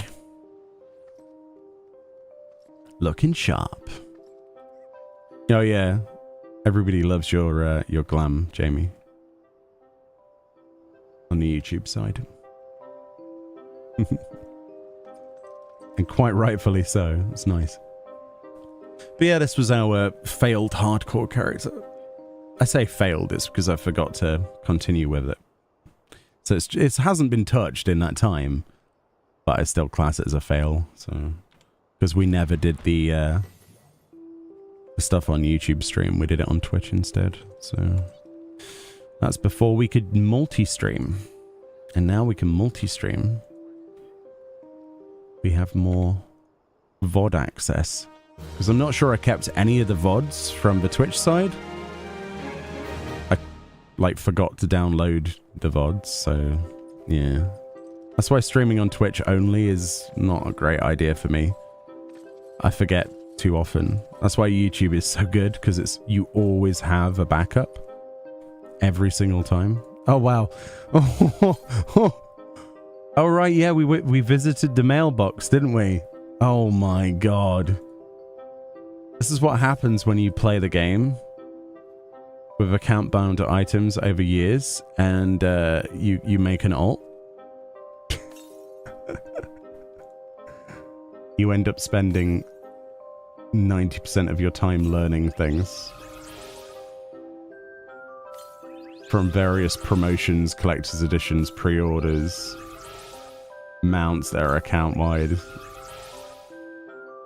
Good times. There should be an add all button. Can you imagine if I could select these, like hold control and just like click on all of them? Open all. That would be awesome. That would be really cool. Also, what's with the delay when you right click or subcommand on these? There's a small delay. Oh, it's not delayed now. What? Normally this has got a weird delay. It's not delaying now.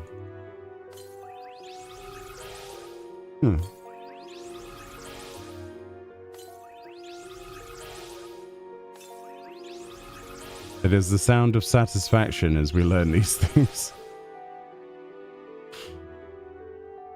We will end up with a semi-clean inventory by the end of it.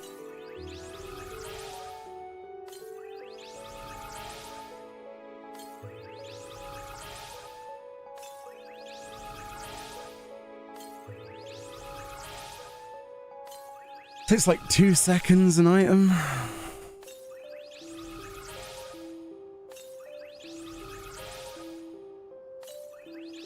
They have to be learnt at some point. That's all I'm gonna say. The delay is because of the servers? Yeah, probably. You're probably right. How many minions would you like? Oh, this is nothing. This is just the pre-order stuff and the book. Like the collection stuff. I still don't have all of those either, because certain things were limited press, and I ended up missing some of them, sadly. And you can't redeem the codes even if you own them now, which is really kind of sad. Oh, that's a firework. That's not the right thing.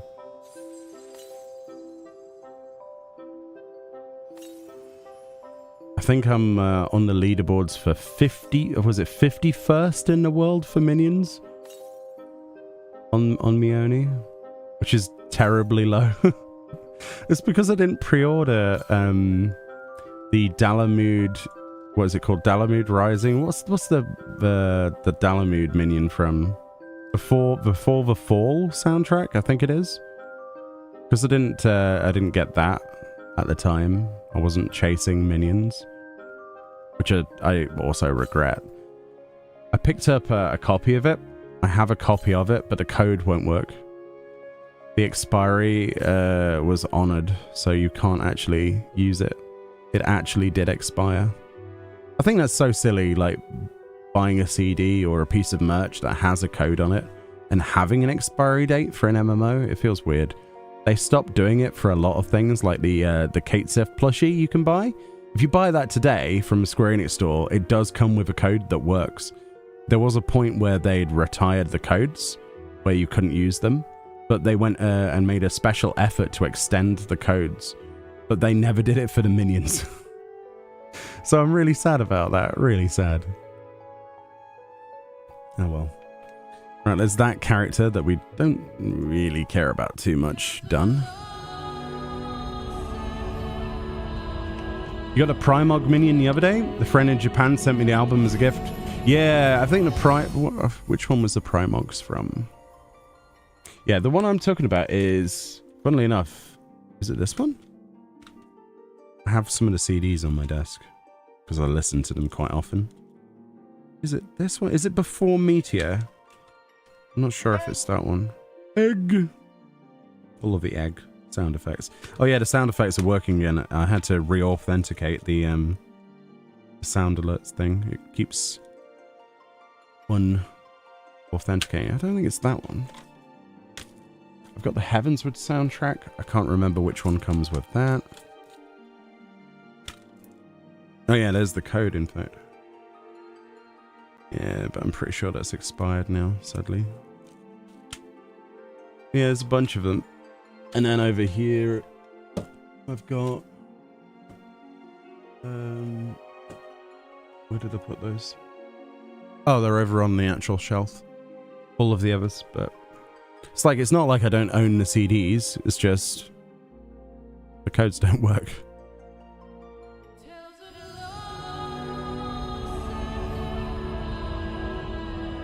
Oh, Primog is before the Fall? Which one am I talking about then, with the Dalamud minion? Is it before Meteor? I don't remember. I don't remember. Hey, Nuts! How you doing? How's things? The authentication thing is weird. It is! And there's no way of, like, keeping it signed in either. I suppose it's to prevent apps and services from, like, having too much control over your account, but I don't know, it starts to get annoying after a while. And some of them aren't 30 days even, as it's like 10 days authentication. It does my head in. Like there are some influencer key sites that will only track your authentication and keep you signed in and track the stuff that you put out for 10 days. It's the most annoying thing ever. Most of them work for 30 days. Or more. Sometimes 60. Dalamud is before... Yeah, that's the before Meteor one, yeah. Like, I've got a code on my desk, literally in the CD, and I can't use it. It's quite sad, actually.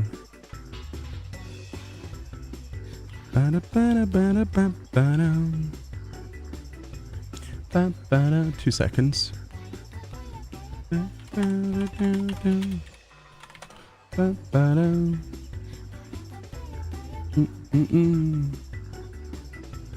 Papaya.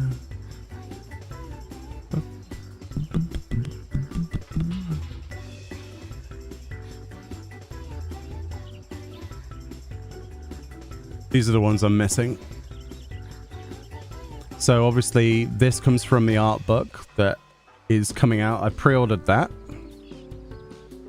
This one comes from the Growing Light soundtrack. I've pre-ordered that. Spoony Bard came with Heavensward. I have that on my desk and the code does not work. It just does not work. And apparently I never pre-ordered Heavensward, although I'm pretty sure I did. but I don't have it for some reason, which is really sad. And then that's the A Realm Reborn one. Yeah, that's the other one I was upset with, and before Meteor. So those are the only minions I miss in the game. But they're classed as premium ones, so they don't actually go towards like the time limited, etc. They don't go towards score calculation, as far as I know. Like the global leaderboards. And yes, there are leaderboards for this based on the... it scrapes data from the lodestone.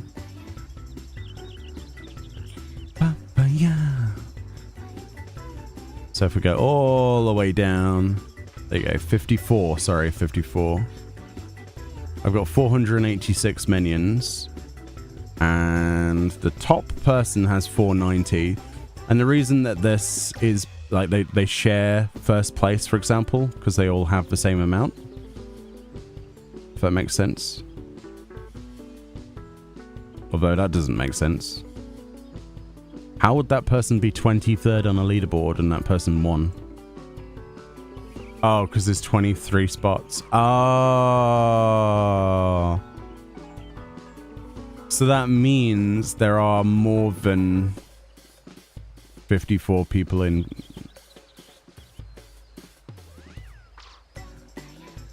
No, 54th. Yeah, okay. And that's for all of the data centers, but on Chaos... Hey. A small victory. Although there is someone on my same server that's matched me perfectly. In fact, what minions do they not have? I'm curious. Papaya. Oh yeah, you can't scrape their load. I think you can scrape their lodestone actually, but I'm not going to, because that would be a bit weird to do on the stream. But anyway. In terms of mounts, I am nowhere near on that list. Look at all the mounts I don't own. Like, I don't have any of the Lynx mounts. I don't have the Axolotl. I don't have Sunforge from Abyssos, the Demi-Phoenix. I don't have the S-rank one or the Moorball mount. I'm 2 achievements away from getting the Moorball mount, but it's the 2 achievements that are the most problematic. It's Brute Justice and A12S. I know both of the fights, I just can't find people to do it with. The PvP one, 100 victories in Onsal Hakir isn't going to happen. The Hunt one, I never bothered. I remember getting enough sacks of nuts and then buying something else with them for some reason. Still got the tank ones to do. Other PvP ones. The Centurio Tiger is going to be hard to get. Oh yeah, and I never got this. This is an easy mount to get as well. It's only 6 clan mark logs and I've never got it for some reason. I don't know why. The Astrope is something I'd probably work towards, leaving a better impression, so 3,000 comms maybe one day. And then I'm not really bothered about the War Steeds that much. But yeah.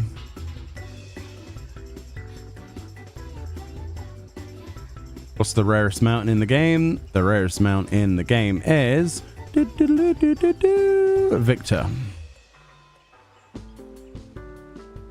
Only 0.5% of the entire lodestone has done the S-rank achievements.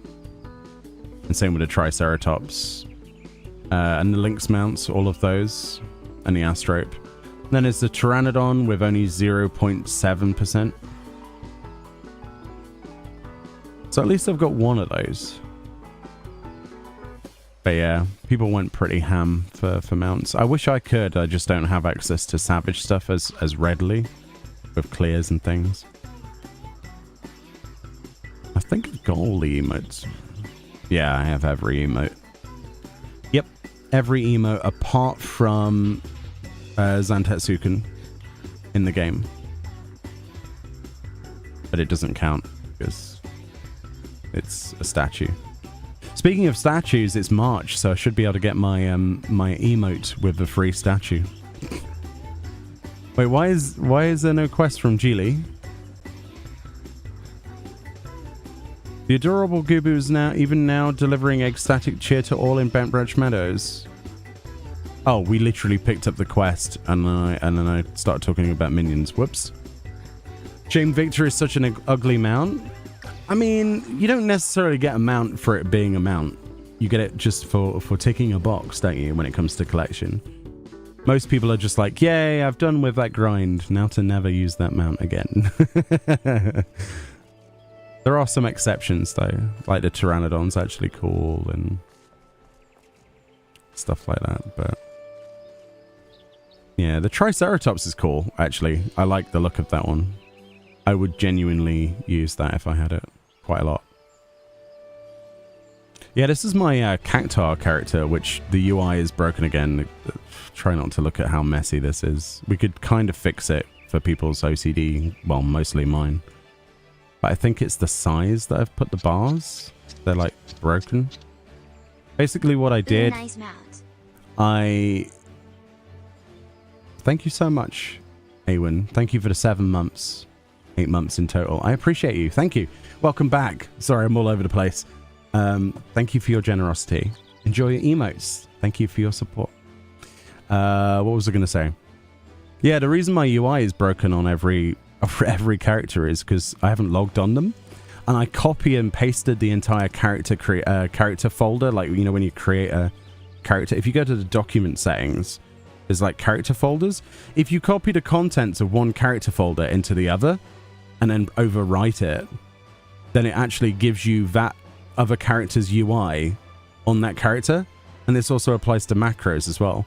So what I did is I copied the one from Meoni from Shadowbringers onto a thumb drive, put it on my my game PC, which is the new PC, copied it over, and then just, yeah. But this is a 1080p obviously setup for the stream, because you can't stream higher than 1080p on Twitch for some reason. So yeah, the UI is kind of the wrong scale and broken, unfortunately. That was a long explanation for why it looks bad, but it is bad. Who you bonking, Naz? Using that bonk emote. What you doing? What you doing? I meant to ask you, Naz, you know that picture you put in our Discord with the random guy that was staring into your Ring doorbell or whatever it was at like 3 in the morning?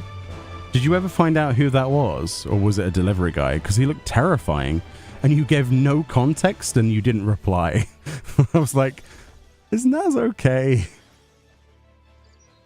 It's just that it looked like somebody who looked like a spectre. Like it was, it looked like the camera had, where is it?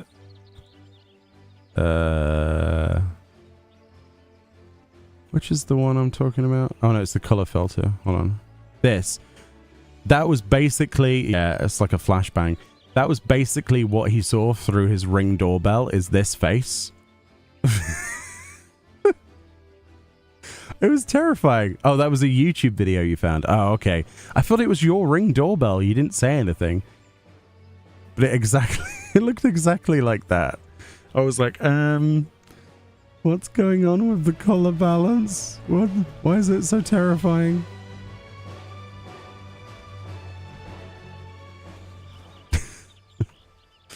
Oh dear.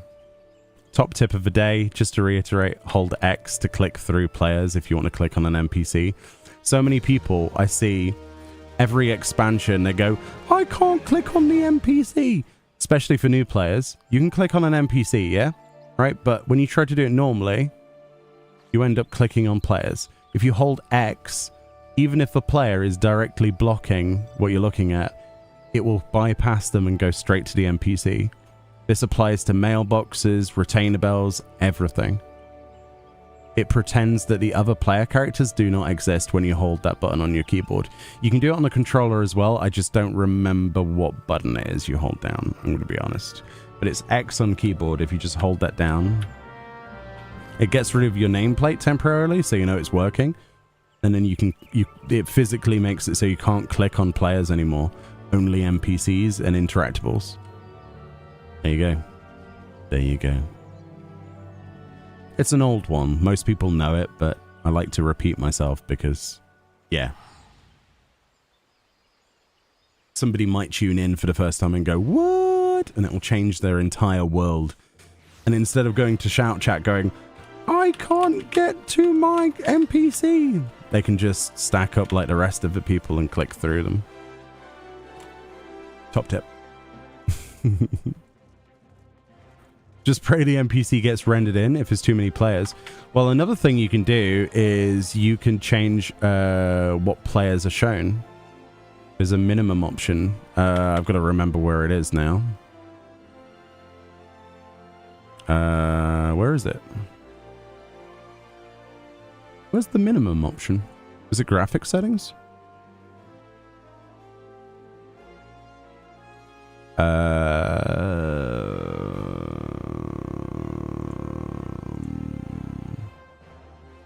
I always forget where this thing is. I really do.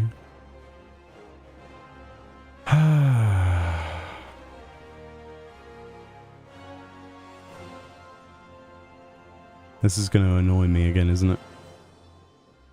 I'm sure it's in character config. Is it not in character config? Where is it? Give me a second. Let me just use my brain for a second.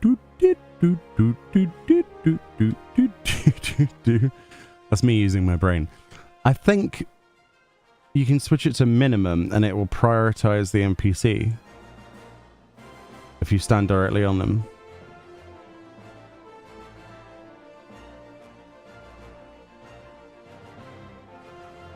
It usually says like minimum, maximum, etc. There we go. Sorry, there you go. If you change this to minimum, like this, not only will we get an FPS increase, but, oh, blue mage. It will also make things like players pop out more, but it will also affect NPCs. But what it does do is if you're stood directly on an NPC, it will prioritize them, if I remember correctly. So there you go. The more you know. Also, do yourself a favor if you're a new player. Put on unlimited windows. This mode just allows you to only have 10 windows open. It sounds like a lot of windows, but when you're doing glamour and it suddenly starts closing the glamour window because you've reached a maximum, don't let it do that. Don't let it do that. What other top tips can we give? There's a visual alerts thing, the color filter thing. If you've got Protanopia or Deuteranopia, they're not great though. In terms of color blindness, they're not the best features, and you can't change the sliders, but you can change the range of how much like opacity it's given. They need to tweak this, in my opinion. Visual alerts are pretty awesome.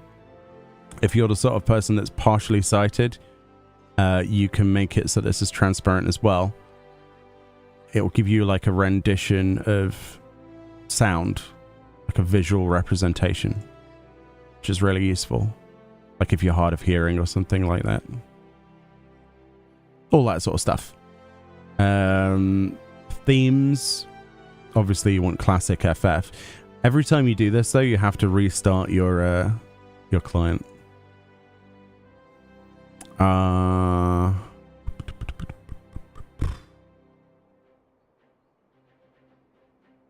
Take off motion blur. It's down here in the effects section. Because motion blur looks disgusting in an MMORPG. Don't do it. If you don't like performance, you can turn it off as a separate slider. And if people are going, ha, ha, too many times, you can change off player party effects. So you can just make it so that your party makes no noise, or you can just hear your own noise.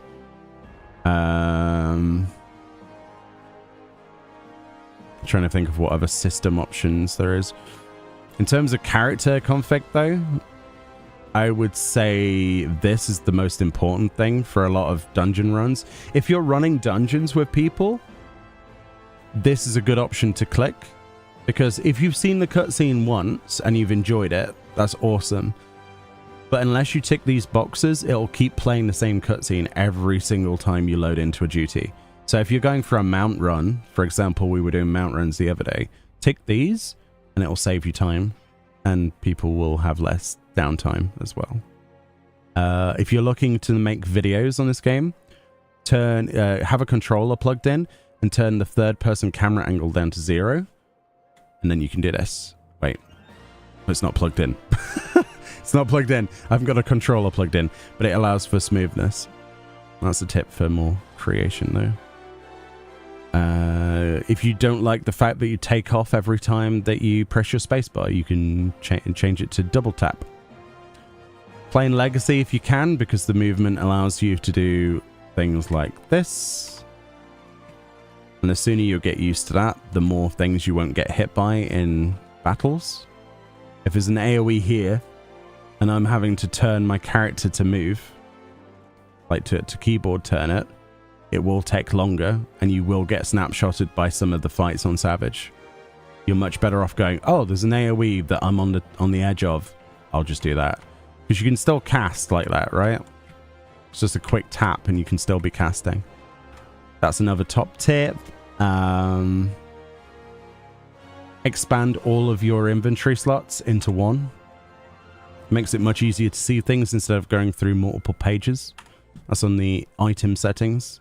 You can have it expanded or normal. This is what both of those look like. So this is the normal one, which I hate. There. Expanded is like that, which is all right. And then we could just have it on open all, because, yeah. If you want to resize any window, you right click at the top of it. This applies to everything, including job action bars, everything. Click on scale window when you right click. You can make it as big or as tiny as you want. Really, really useful. I like to have mine on this PC about 120. What else is there? You can make it so that when you get loot, it will go straight into your inventory rather than your armory chest. This is something that when I first started playing the game, I hated. It's like, oh, I just got a new weapon. Wait, where is it in my inventory? Oh, wait, it's gone into my armory chest. I can't stand that. I want the choice of going, oh, I want to roll on loot and not have it going in my armory chest. You can do this. Tick this button, yeah. Same with crafted stuff as well. Yeah, and vice versa if you want it the other way around.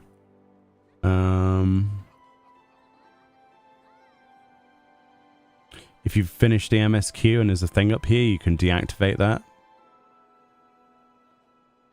You can turn off like the help stuff and the notifications of achievements nearing completion. I like that one though, personally. Turn off the play guide in the UI settings menu.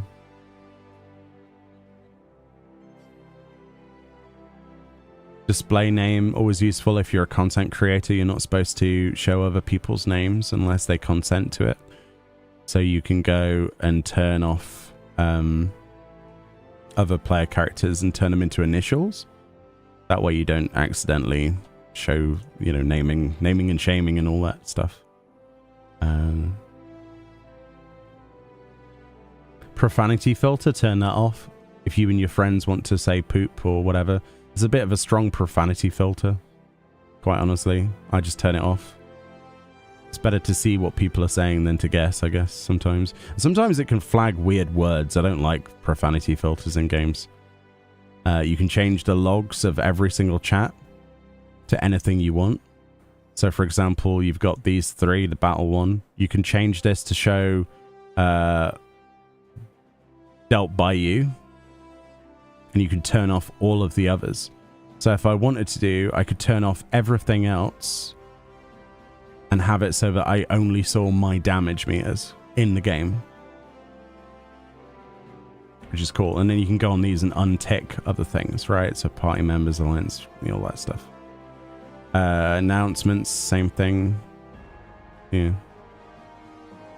If you're fed up of seeing other people synthesize, oh, such and such synthesize 2 rocks, like you can just turn that off.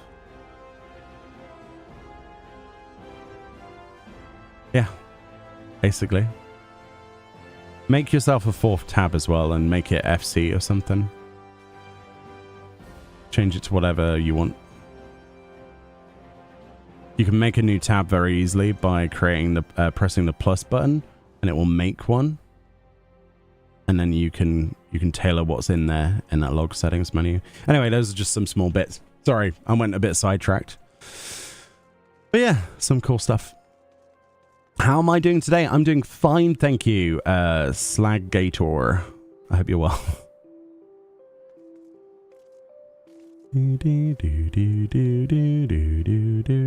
Twitch included sense as your nickname. I'm not surprised. That is certainly a name. I would like to switch to that movement, but I'm so used to the other one. Yeah.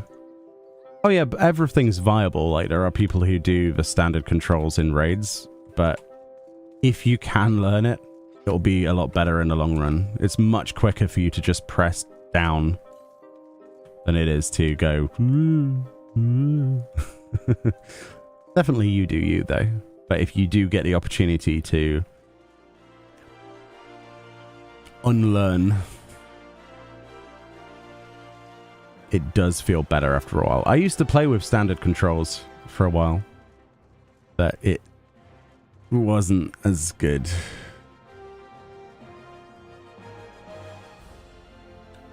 Slaggator is the remover of impurities in the smelting process. Oh, okay. I thought I was just called slag. No? Where does the gator bit come from? Is that from like an alligator? In my mind, there's an alligator going around with bits of smelted iron stuck to its head now for some reason. Like it's got a helmet. Like an armored alligator. Oh, that's the impurities. Oh, okay. The more you know. I think the real question is, why did you name your name your online persona after it? Is it because you do stuff with mining, or am I digging too deep there? You can just tell me to stop asking if you want. I'm curious though. There's always a reason for people's names.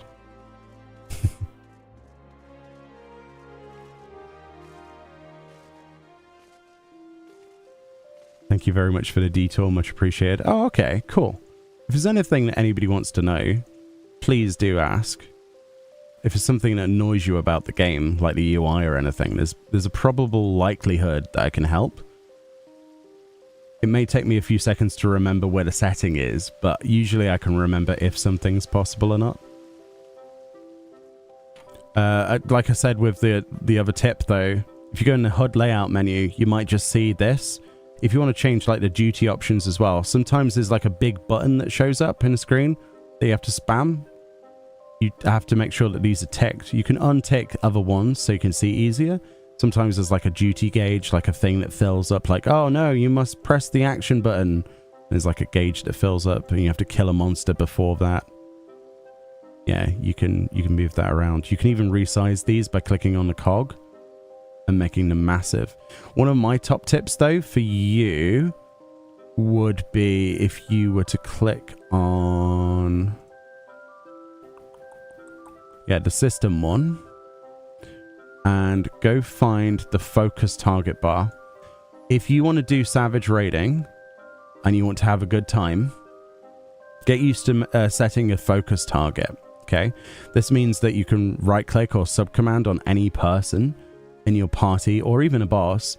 You can right click them or subcommand them and you choose focus target. This is especially useful because sometimes you need to see cast bars. Like there are some savage fights more recently that where everybody has to look after themselves. You can make this as small as you want or as big as you want, or even fade it in and out in terms of transparency. But yeah, try to put this somewhere that you can see it. I like to place it as close to my character as possible. The enemy list you can put wherever you want. If you're a healer, try to put your party list closer to you. You can set up key bindings for targeting people. We're not in a party right now, but you can set it up so that F1 is yourself, F2 is the party 2, party 3, party 4. So the F keys you can use as target buttons. So F4, and then you can press like, I don't know, let's say we had cure on a button. Like, let's say we had 2 as cure. We could F4 and press cure that way. Some people heal that way because it's quicker. Me personally, I have taken to having the party list here and just clicking over people. I'm used to how in World of Warcraft there used to be an add-on where there was like you would hover over someone and you would press a button to heal, essentially. You could do it that way. So I'm used to clicking and healing. It's quicker for me than pressing the F keys, but you can rebind those as well. Also, the other thing is status effects and enfeeblements. There are so many times people die to things because they don't have this set up at all. One thing you can do is make it really big, but you could also set this up into 4 elements or 3 groups. So for example, we can split that up. We've got enhancements, which are buffs to our character, right? So let's say there's a fight that gets added to the game where it's like, oh, you need 3 stacks to get a damage buff. Like let's take Ramu as an example from Eden. You get 3 stacks or something, right? Any more than 3 stacks of the electric static charge, you basically get killed, right? If you're doing that synced. Just to use an old example, okay? So you want that somewhere you can see it. Separate that though. Some things, however, might be classed as an enfeeblement. We also have status info for conditional enhancements, so things that might happen during certain encounters. And enfeeblements, which is the most important one, have somewhere you can see it. Genuinely have somewhere that you can see this. This is the most important one. Like if I've got like 9 stacks of a detrimental debuff, you need to see that. So, top tip, definitely split them apart. Alliance list, I mean, if you're a healer, just put that wherever you want. You'll occasionally heal the other alliance members, I suppose. You can turn off the visibility of any UI element as well by just holding control and clicking on it.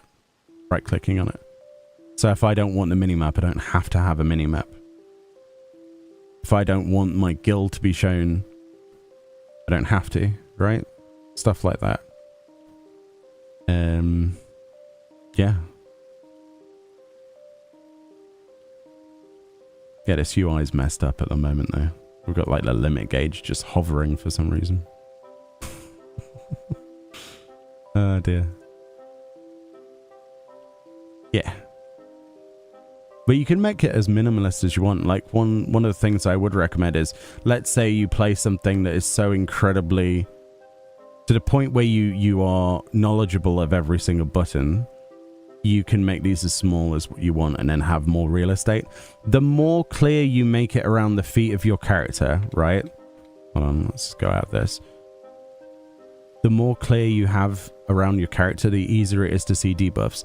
There's no point in playing like this and having your bars like this. I would never play this zoomed in with this setup. If I played at this zoom level, which you can, I'm not telling you which level you want to zoom at, although I play about there, typically in Savage, or like that, so I can see the arena. If you play like that, try to split your UI into 2. Or get rid of it, of as much of it as possible. You can also set up macros and things to hide sections. Like a very simple setup. Oh, this is really messed up, isn't it? Because we copied it from the other PC. Is to set up a button system so you can deactivate and reactivate messy bits. Instead of cleaning up all of this, I like having buttons for every single job I change into, right? Rather than having to go in there and go to the gear set and press something and then press equip, right? I don't like that. I like ease of use. So I've got a simple hide and show. It's not the most elaborate thing in the universe, but to make that, you go to macros. Here you go. So as you can see, I've got the name of the hotbar and that toggles it off. That's all it is. So that one is hotbar 9, that one's 8, 6, 5 and 4 respectively, right? These are groups of, they're 2 hotbars that are created into groups of 6 there at the top. That turns them off. And then you make another button with the exact same thing, display and the number, space, and then on. And that, all that does is do that. So that way, if you're in a duty or whatever, you can just hide the crap. Shove the crap in the corner, put mounts on it, put whatever you want on it, and then hide it. whenever you want to. It's really, really useful. And you can do that more elaborately as well. You can have drop-down macros where you can click on things. And it, like, for example, if I was an intelligent person and I had more than 5 minutes a day to do anything, what I would like to do, and a lot of people will tell you to do, is use this exact same system, but there are drop downs. You could like click on a button and it, let's say it was in the shape of a job crystal, a role. Let's say you had like the DPS symbol as the macro. So you could change this to... that one. You could have that as a drop down, so when you click it, you'd then have all of the jobs listed under DPS, and then healer, and then tank. You could even go even further and make that drop down into another drop down. Again, I don't have that set up at the moment, but I'll try and do that at some point. Another top tip: if you're raiding and like me, you hate it when the screen is filled with LB3 from a red mage and you can't see anything, make a macro to hide and turn that stuff off. You can make an on and off button for that as well. I have, let's change this to, I don't know, I don't care. Right, so this is my off button. This will affect sound effects of the party members as well as battle effects. So I can simply, inside a raid situation, I can press this button that I've given this funny icon, and I've called it off, which I've put down here. I'll press that, so that in Savage, I see no other spell effects other than the boss's effects, so like AoEs, and my own. That's it. I don't need to see James's ley line explosions, foul crits. I don't need to see that. And then outside of that, I'll press that back on, and it just resets it back to normal. So those are really useful macros. The rest of the macros are just stuff that I've been doing for different stuff, basically. Auto fishing ones and things like that. Some of the fish in Shadowbringers, like the, what do you call it? The relic weapons for fish. You had to either be very good at timing or you'd just make a macro. So I'd do that because it worked out that a fish of a certain tug at a certain time would be guaranteed to be that fish you were looking for, rather than just fishing up endless amounts and wasting bait. So if you make macros per fish that you're working on, you can guarantee that the fish that you actually fish out isn't a waste of bait. Perfect. Absolutely or a waste of time, rather. Really, really good stuff.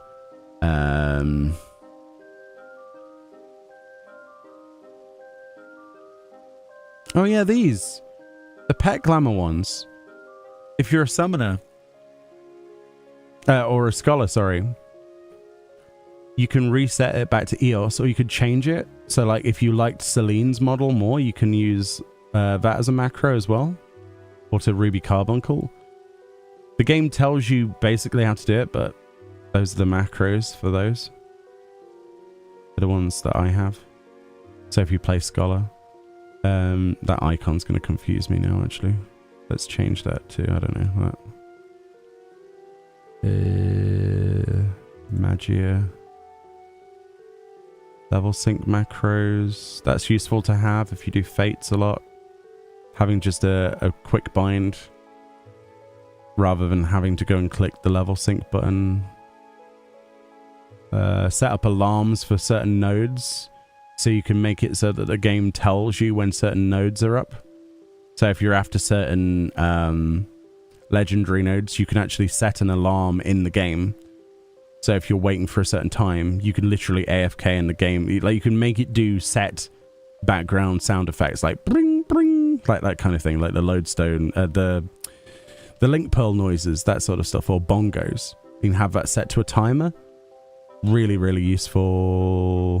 The Gatherer's one. Visor. Sometimes use that in machinimation, because having it as a button rather than having to type it is nice. That's a change pose one. Toggle head.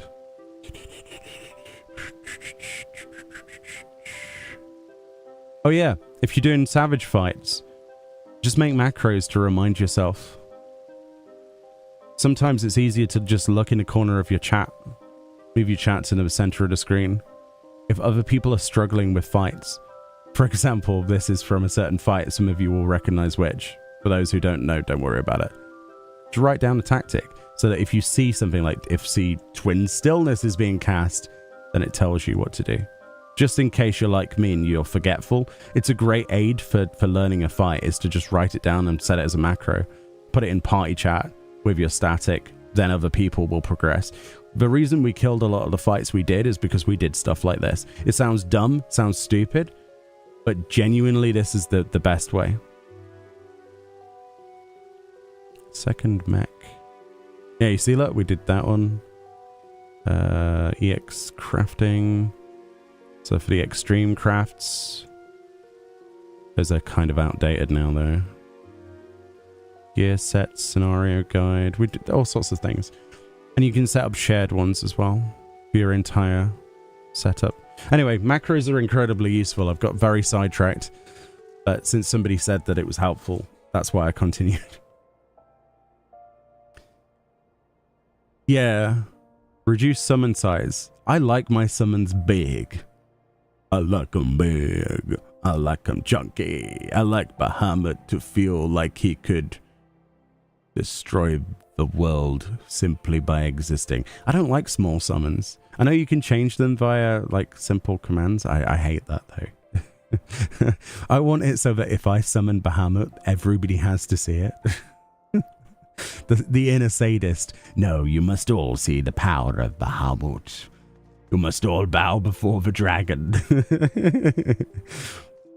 Yours is set to Celine, although I wish there were more fairy glams. Why can't we have lilac? Why don't we have, in terms of carbuncles, where's diamond carbuncle? You know, stuff like that. But 10 summoners in alliance raids. I haven't seen 10 summoners in an alliance raid in a long time. I kind of want to do an all summoner alliance raid just now to see that. That'd be brilliant.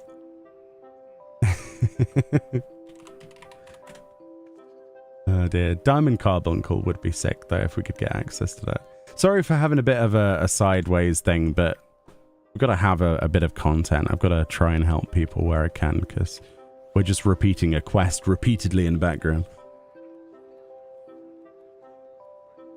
I'm trying to think of other bits of advice I can give to you if you're a new player or someone who's wanting to improve bits and pieces.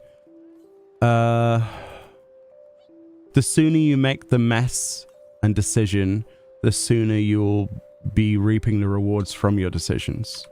You know what I mean? Like my gear set list is trash. If I wanted to make that drop down system, the sooner I make that, the less effort it's going to be in the future when they add more jobs. Think of it that way. The sooner you clean up your UI, the better. And then just copy it to every character. So you only have to do it once, realistically. If you have multiple characters, you play lots of alts, just set up one good UI that has every role on it, even if you don't have the classes and jobs unlocked for that alternate character. If you copy and paste it over, when you do level up, if you do level up a white mage, for example, it will copy the exact same setup of where everything is on the bars as well. If you copy and paste it, so good. So good. Saves so much time. And another top tip is always update to the server your character config and your system config on the character select menu. There we go. We've got PT on the US characters now. Nice. Nice. I need to level this up. Got to 86. I think I got to 87 on the other character, but yeah. Soon. Soon we will have a level 90 on North American servers. Soon. On the Japanese data center, I have... I think it's on Elemental I have a character. Because there was an Australian FC I joined. Yeah, on Tombury. Yeah, this is the other budget Meoni.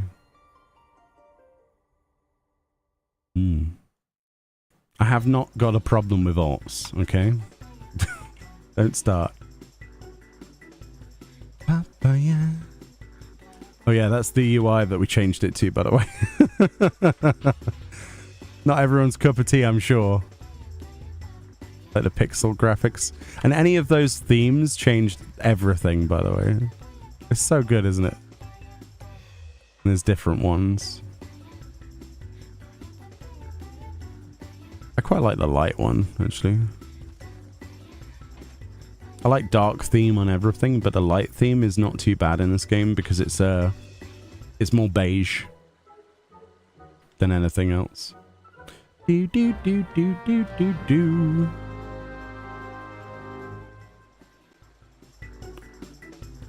Papaya. Papaya.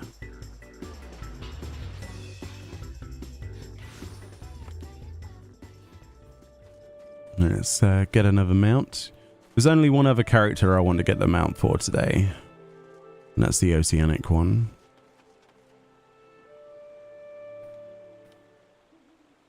You never know when you want to have a cool mount on a different server. So that you don't look like a complete noob in front of people. You never know. That's my thought process. Also, it saves me money in the future. Realistically. And you get a cool mount. I don't know what mounts I have on this character, actually. Not many. Not many cool ones. Oops, all white mages. Yeah.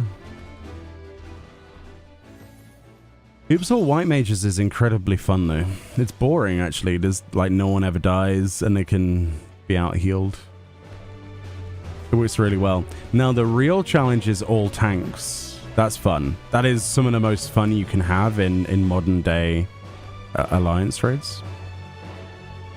You can do it, but you have to kind of like rotate through cooldowns and then die, and then the next person rotates through cooldowns or taunts off. And yeah, it's quite fun, quite fun. All DPS is the hardest though. We tried to do Copied Factory when it was relevant as a group. A full alliance raid of people who had red mage, and then the rest were just pure DPS, whatever they wanted to. And we distributed red mages. I think it was like two, yeah, there was 2 red mages per group, I think. And it wasn't enough, so we had to put 3. If you remember, long-time viewers will remember that.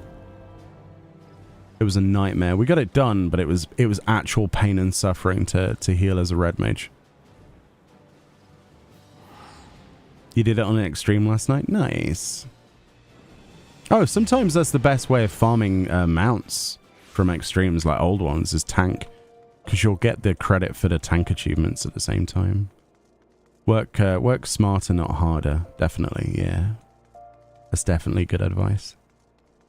If there's an achievement for something, or a relic, let's say you're working on a relic weapon for Heavensward, do it whilst you do Eureka. Get the Eurekan weapon at the same time. Because you get poetics from every fate. You can turn the poetics in to the nearly all of the stages of things you need for a Heavensward relic. A lot of people complete the Heavensward relics whilst doing Eureka. Yeah. And resistance weapons as well. I keep forgetting. Because some of those things drop off of stuff. And soon it'll be even more important to do that, because the obviously the Endwalker tomes will be changed with the next expansion. So that means that what is currently the tomes used for the current relic weapons will be changed to poetics. So you'll be able to do everything with poetics. You'll be able to do all of the new relic weapons with those. It was Emerald weapon that we did it on? Nice. Emerald is a lot easier than it was back in the day. Mechanically, it's a very simple fight, actually. There's only a couple of things here and there. Not too bad. Not as difficult as that dog from Eden that we tried to do yesterday. Oh my god, that thing is a nightmare. Turned out that Dad Cred was a much better fight. And we got the same glam from it, so... Yeah, that dog was just like, what are these mechanics? Why do I do this? You can't cheese it yet. I'm excited to do some Dawn Trail cheese, honestly. Go back and do some of the Pandemonium. Because I didn't clear the tier, sadly, this time. So there's mounts that I need. We'll probably end up doing that in week 2. Or week 1, actually, of Dawn Trail. Once I'm max level, we'll probably do some extremes on stream. Extreme Savages on stream. See if we can get the burb. The Phoenix. Stuff like that. It should be doable. Basic tome gear. First week done. Because we'll run out of things to do eventually, right? Or at least I will. In that first week. In theory. Gonna be doing Diamond Weapons Synchronized tonight? Oh, wow. That sounds fun, actually. That sounds really fun. Some fights are just... They just feel so good, don't they? Like in execution. Like when mechanics that you know go off back to back. A typical example of that is Titania on Extreme. That synchronized is one of the better trials that I've played. I really like that. Everything feels like it flows nicely. It's just a really well designed fight. There are a few like that. But it's still pretty unforgiving, but there are no body checks. I personally prefer it when harder content has less body checks and more skill checks. But, you know, everyone's different. Right, so is that one done? Now we need to go over to our last destination, Oceanic. Which sadly has less people playing it than I would have hoped. Oh yeah, I made Sadu. I made a recreation of Sadu. Sadu. And we were leveling her, weren't we? I remember that. When Oceanic first came out, and then I realized that the population was dwindling. So I kind of didn't continue. I'm still in an FC? Really? Oh. No one's online though. Although it is... Oh no, no one's online, okay.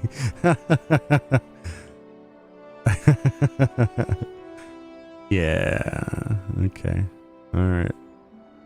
Couple of people maybe, but... I think most people who play in Australia on the Oceanic server, because they were so rooted on Tonberry that they didn't want to leave. And I don't blame them, really. Like people like Ayanya, stuff like that. Sadu cartoon. That's right. It's my Sadu creation, although I don't have an outfit to go with it.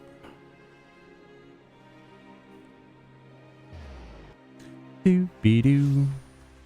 I think it's pretty accurate. Little son.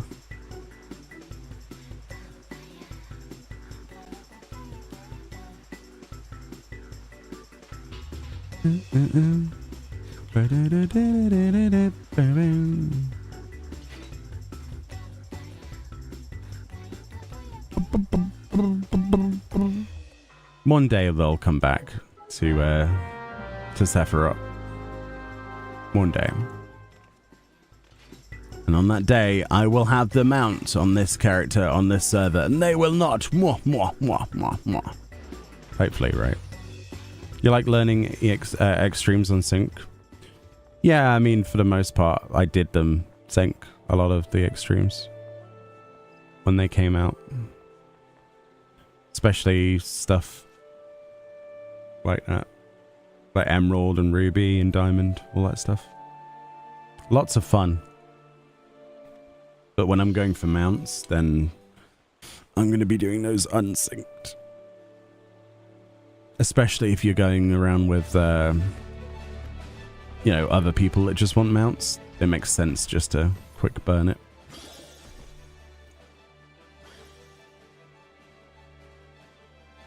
But I do like the idea of setting up separate events just to do like synchronized low item level or minimum item level runs. That is a bit of fun.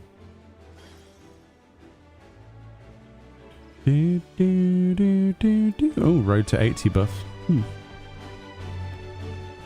Take it easy, Minor Sam. Thank you so much for hanging out. We won't be going on for too much longer. I don't have a lot of stuff planned for tonight. Realistically, just a nice short stream. But yeah, I had a nice chill time. Need to prepare for some videos for tomorrow anyway, so typically.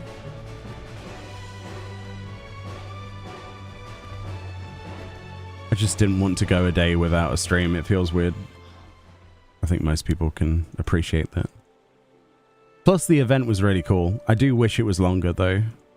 I will agree. It would have been nice, but... the first run is sync and then after is unsync. Yeah, it's a good way of looking at it. That's nice. Very good. Did you end up getting your Baldessian Arsenal cleared then, Voxy, before you server hopped? Because a bunch of people have... that I introduced to late night have gone and got their ball the last couple of weeks. Like last few days and last week. Or are you doing it on US's?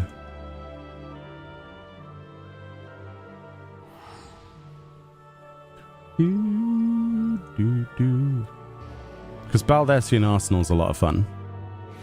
For sure.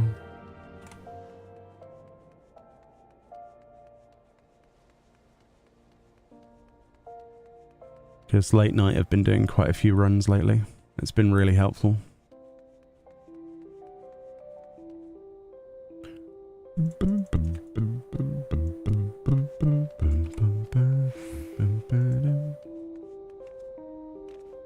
Let's get Sadu our mount.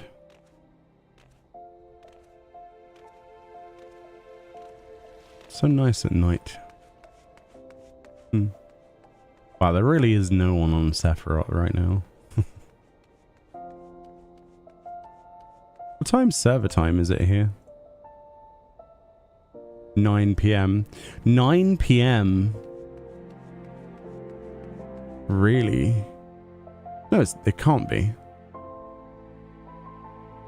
What time is it in Australia right now?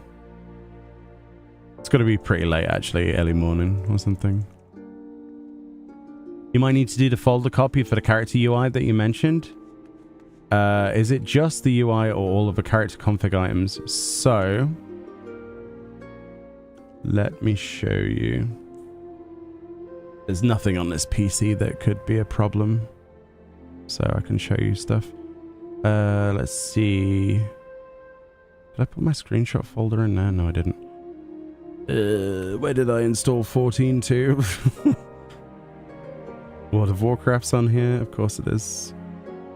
I don't remember where I installed this to on this PC.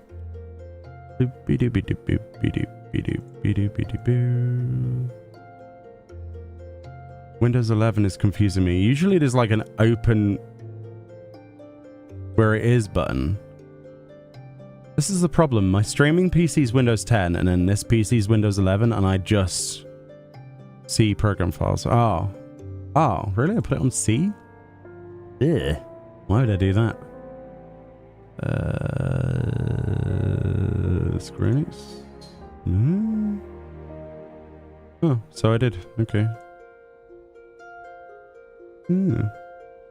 That's interesting. Huh. That's where I installed it. Really? I installed it there? Oh, I'm surprised at that. Anyway, so documents. So this is your documents, your games, Final Fantasy XIV folder. One of these will be your character, your main character. The way you can discern which one is which, make a change in the game. So like, log out, go to this folder, if you have lots of characters, that is, okay? sort by date modified, okay, for the folders. Then log into the game, make a change. Doesn't matter what it is. Let's say you update an armor set or something. Just swap out a piece of gear, put it in your inventory or something. Update something. Then log out of the game, and it will be the one that's updated. Then go into that folder, and you copy all of this basically. So all of the contents of this. Say for instance, this was my main character. I would take absolutely everything, and I would copy it. Oh my god, where's the copy button? Windows 11, please. And then I would go to all of the other characters, and I'd paste it in. And then whenever you log into those other characters, they will all have exactly the same stuff from the main. Even buttons that they can't even press. Let's say you have buttons assigned for jobs.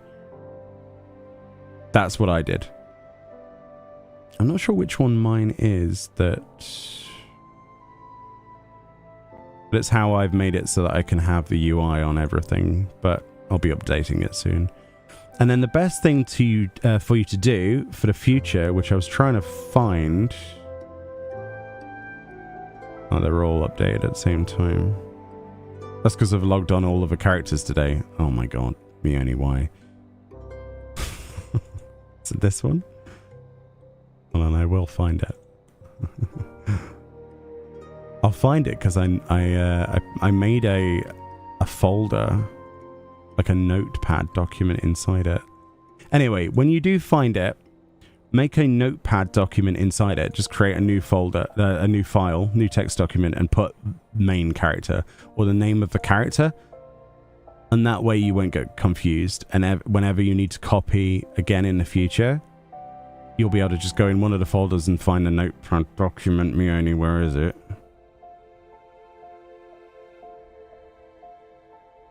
Anyway, but yeah, find out which one.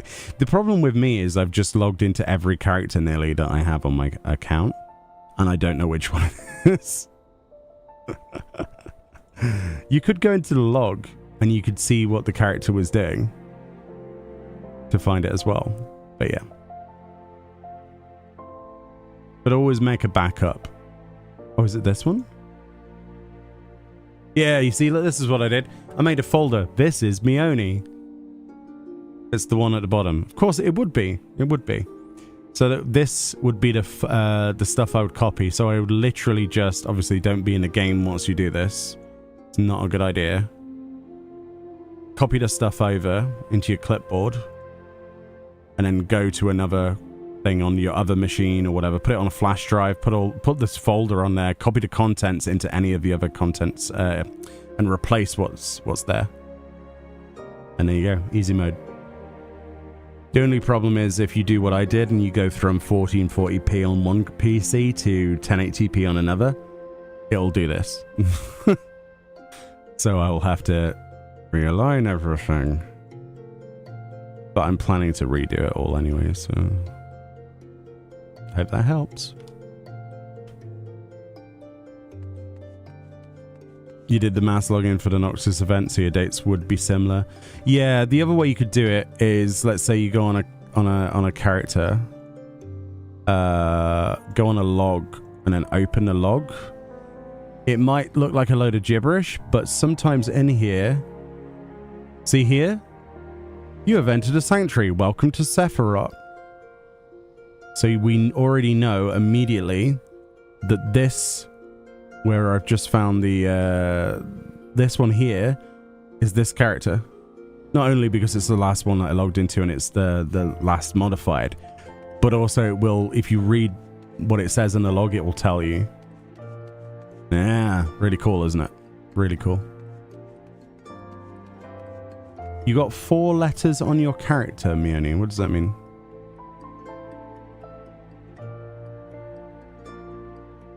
What does that mean, Sabine? But hey, how you doing?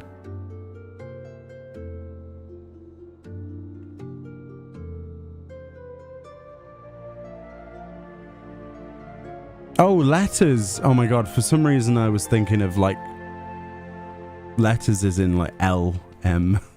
I do. Yeah, this character has mail from months ago.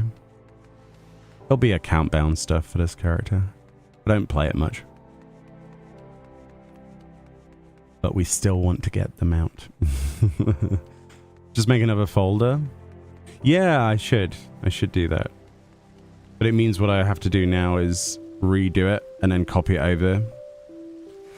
I could do that since I think I've done that. Like PC, just on the same PC, so just finding the time. But what I want to do is have the drop down macro menus for jobs.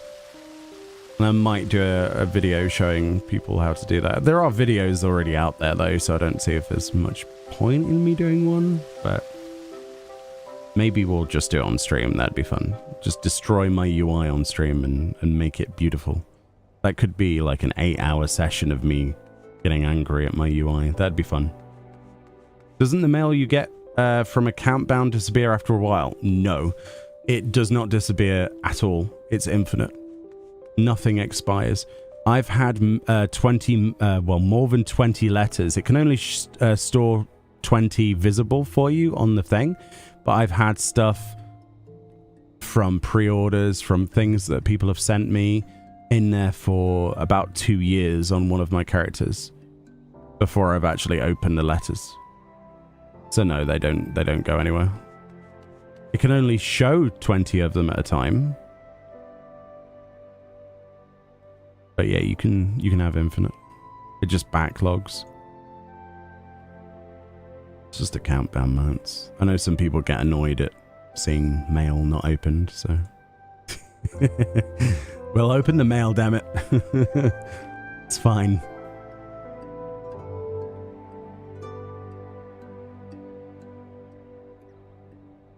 Welcome back, Foxy. How you doing?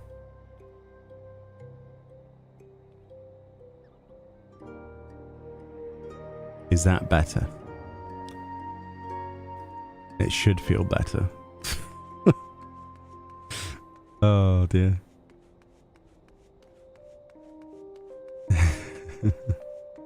It's awesome to know I've always bought stuff around the time I get online because I feared it. No, they won't go anywhere. You'll be safe. For example, I've sent items to my girlfriend and then she sent them to my alt. And I have just left them on the mailbox for months and months and months until I need them.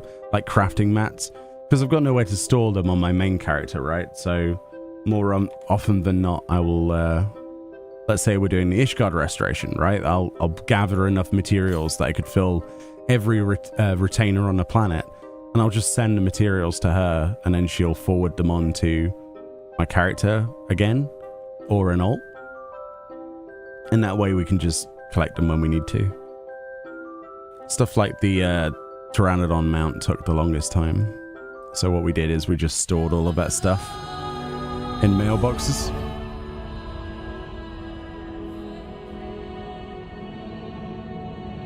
Your PC had updates? Yeah, there's been some big updates for 11 recently, hasn't there, as well?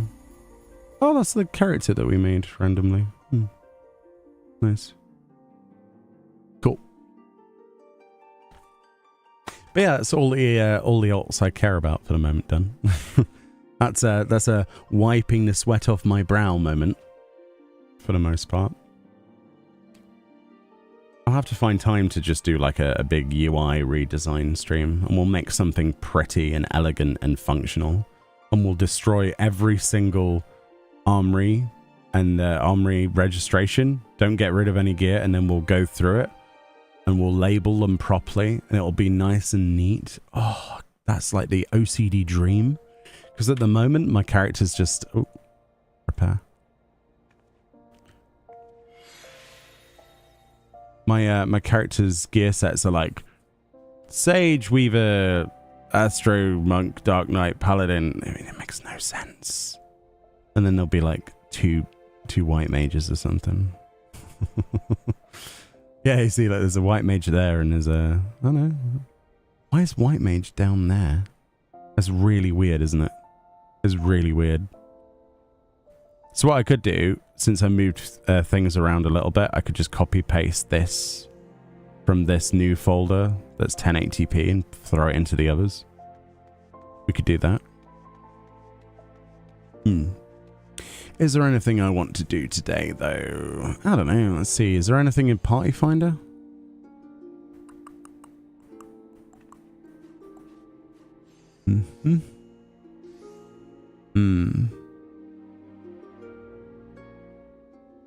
Kitty farm. Sounds fun. No, I promised I'd do it with people in our group, so... Slaps hand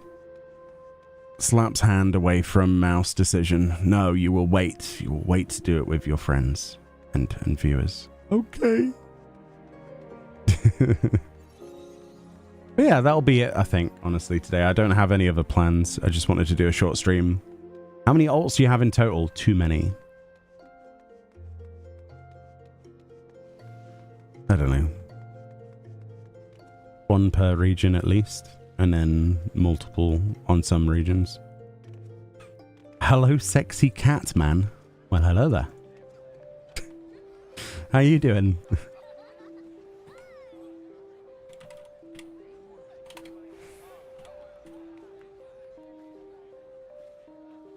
Oh, perfectly in sync there. Look at that. Well, it was. Animation's slightly longer. But anyway, thank you so much for everything today. I'll be wrapping up there. I want to sort of chill for the rest of the evening and then sort up some stuff tomorrow. We'll be back tomorrow for another stream, and I'm not sure what I want to do. I might try to do some other glam stuff. Some like light party glam farms, because there's a few items that I want to make a list of that I want to have in a retainer for when Dawn Trail comes out, because I'm sure that they're going to look better. So yeah. Anyway, Twitch will go raid someone else. YouTube, thank you so much for watching. Hopefully you enjoyed my terrible voiceovers of characters. It's always a good laugh. I'll see you all next time. Bye everyone.